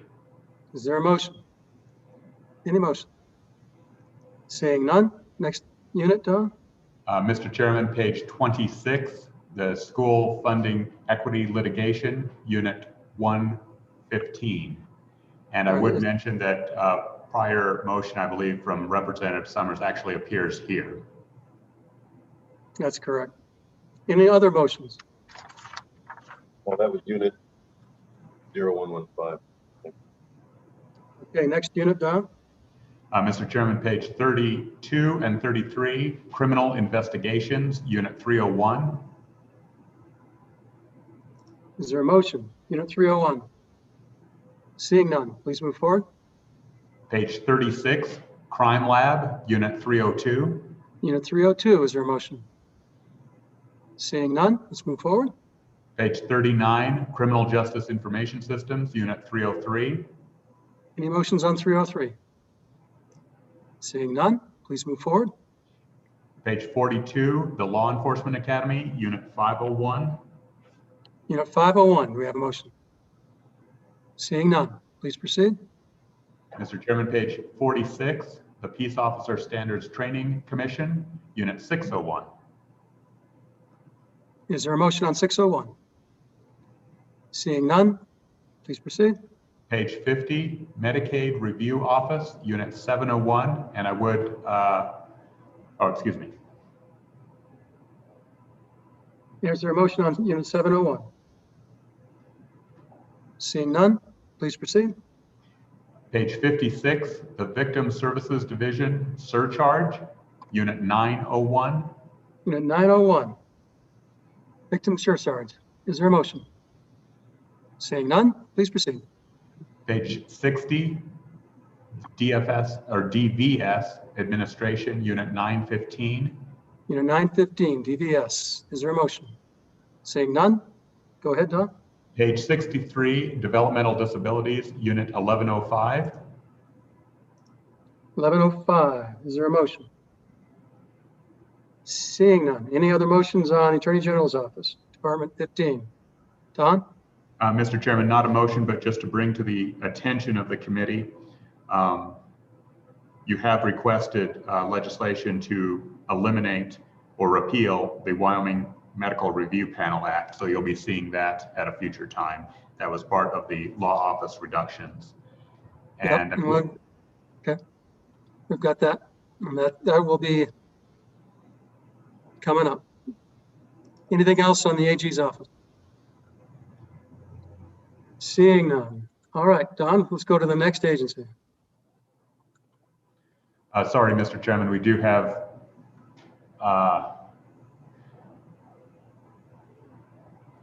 Michael, please prepare for the technical correction. And then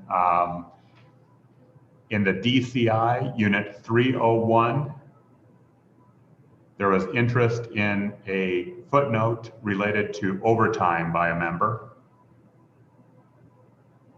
Remind us what that was, Don.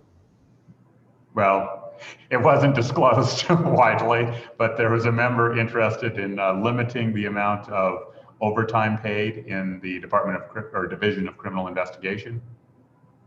Which unit again is that? 301 is where the funding resides, and this would take the form of a footnote as we understood it. Do we have a motion on a footnote? Sorry, we just bring things to people's, maybe we misinterpreted them, and that's our error. And then there was also some further discussion in the school equity litigation as to whether all those funds should be school foundation program funds or a mix of general fund and school foundation program funds. Thoughts on that, Representative Summers? Mr. Chairman, I'm good on the school equity. The overtime rings a bell. I don't know what unit was that in? Unit 301. Don, if we did anything on an overtime, how would we go about doing that in a footnote? Well, this was not, I don't have the text of any particular motion. Just wait out and I'll be down. All right, I think we'll just make a note of that. If we want to do round robin or come back to it, we will. And So so whoever- before we leave this agency, I think Michael had, if you would speak to the. Michael? Mr. Chairman, I believe if you go to page 30, there is the criminal investigations priority number 15. They are taking $63,000 out of code 0202. However, on page 32, the table shows it in 0221. So we would make a technical correction to make sure that is taken out of 0202. Kevin, is that correct?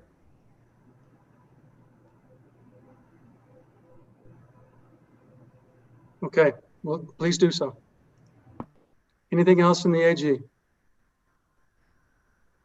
And on the overtime, my understanding is that we're gonna figure out a way through Kevin's office to make sure that we have those as a line item, so we can track how much and how much is spent and how much is allocated. Is that right, Kevin? Yes, Mr. Chairman. On the 302 conversation in the AG's office, we did develop a report for you for the overtime. Red light, yellow light, green light. In that area, the AG has expressed that that would be a red light. It'd have severe consequences. So that's the first thing. And the other second thing would be is that the overtime is actually, think of it as a position in the budget. Now, the reason why we do that is we put it into the position as a budget because we don't actually put overtime on each separate position across the expanse of the budget. So what we'd like to be able to do is to facilitate that more clearly in a fashion in both IBARs and through the financial system. Now, the financial system reports it fine. We know what the overtime expenditures are when a position experiences them, but it doesn't report directly to that particular overtime line item that we have in the budget. So that's the challenge to fix. Mr. Chairman. Go ahead. Mr. Chairman, just, just kind of a pushback on overtime in general. Overtime is expensive. That's an expensive 100 series. And so I think certainly my pause on overtime, I know it has to happen, but particularly if you don't want to have any more FTEs, but it's an expensive way in of itself, I think. Mr. Chairman, I agree. The best solution for private business or even the state of Wyoming would be to make sure that you're properly staffed so you're paying for that single time. However, training comes involved, the extent of what your employee is going to be accomplishing for you comes involved into those conversations where it just becomes prohibitive to have an additional employee versus paying that particular overtime. But in the general sense, yes, overtime is to be avoided if we can. But at the other end of the spectrum, if you look at what we've provided you in the overtime report, you'll see that we've categorized these as critical, red light, yellow light, and green light. There is clearly needs inside the organization to have overtime available. Now, with that being said, we do budget 100% of the salaries, and we do have vacancy savings that we can use to facilitate that overtime. But in the end of the day, what we'd like to be able to do is what we've discussed with you, Chairman Nicholas, is to come up with that methodology and IBARs and the financial system to have a better set of controls in place. Yeah, and that'll be much appreciated. Okay, anything else for the AG's office? Any other motions? So that ends the AG's office. It's 12:04, folks. So let's reconvene at 1 o'clock. And we'll start with DEQ, is that right?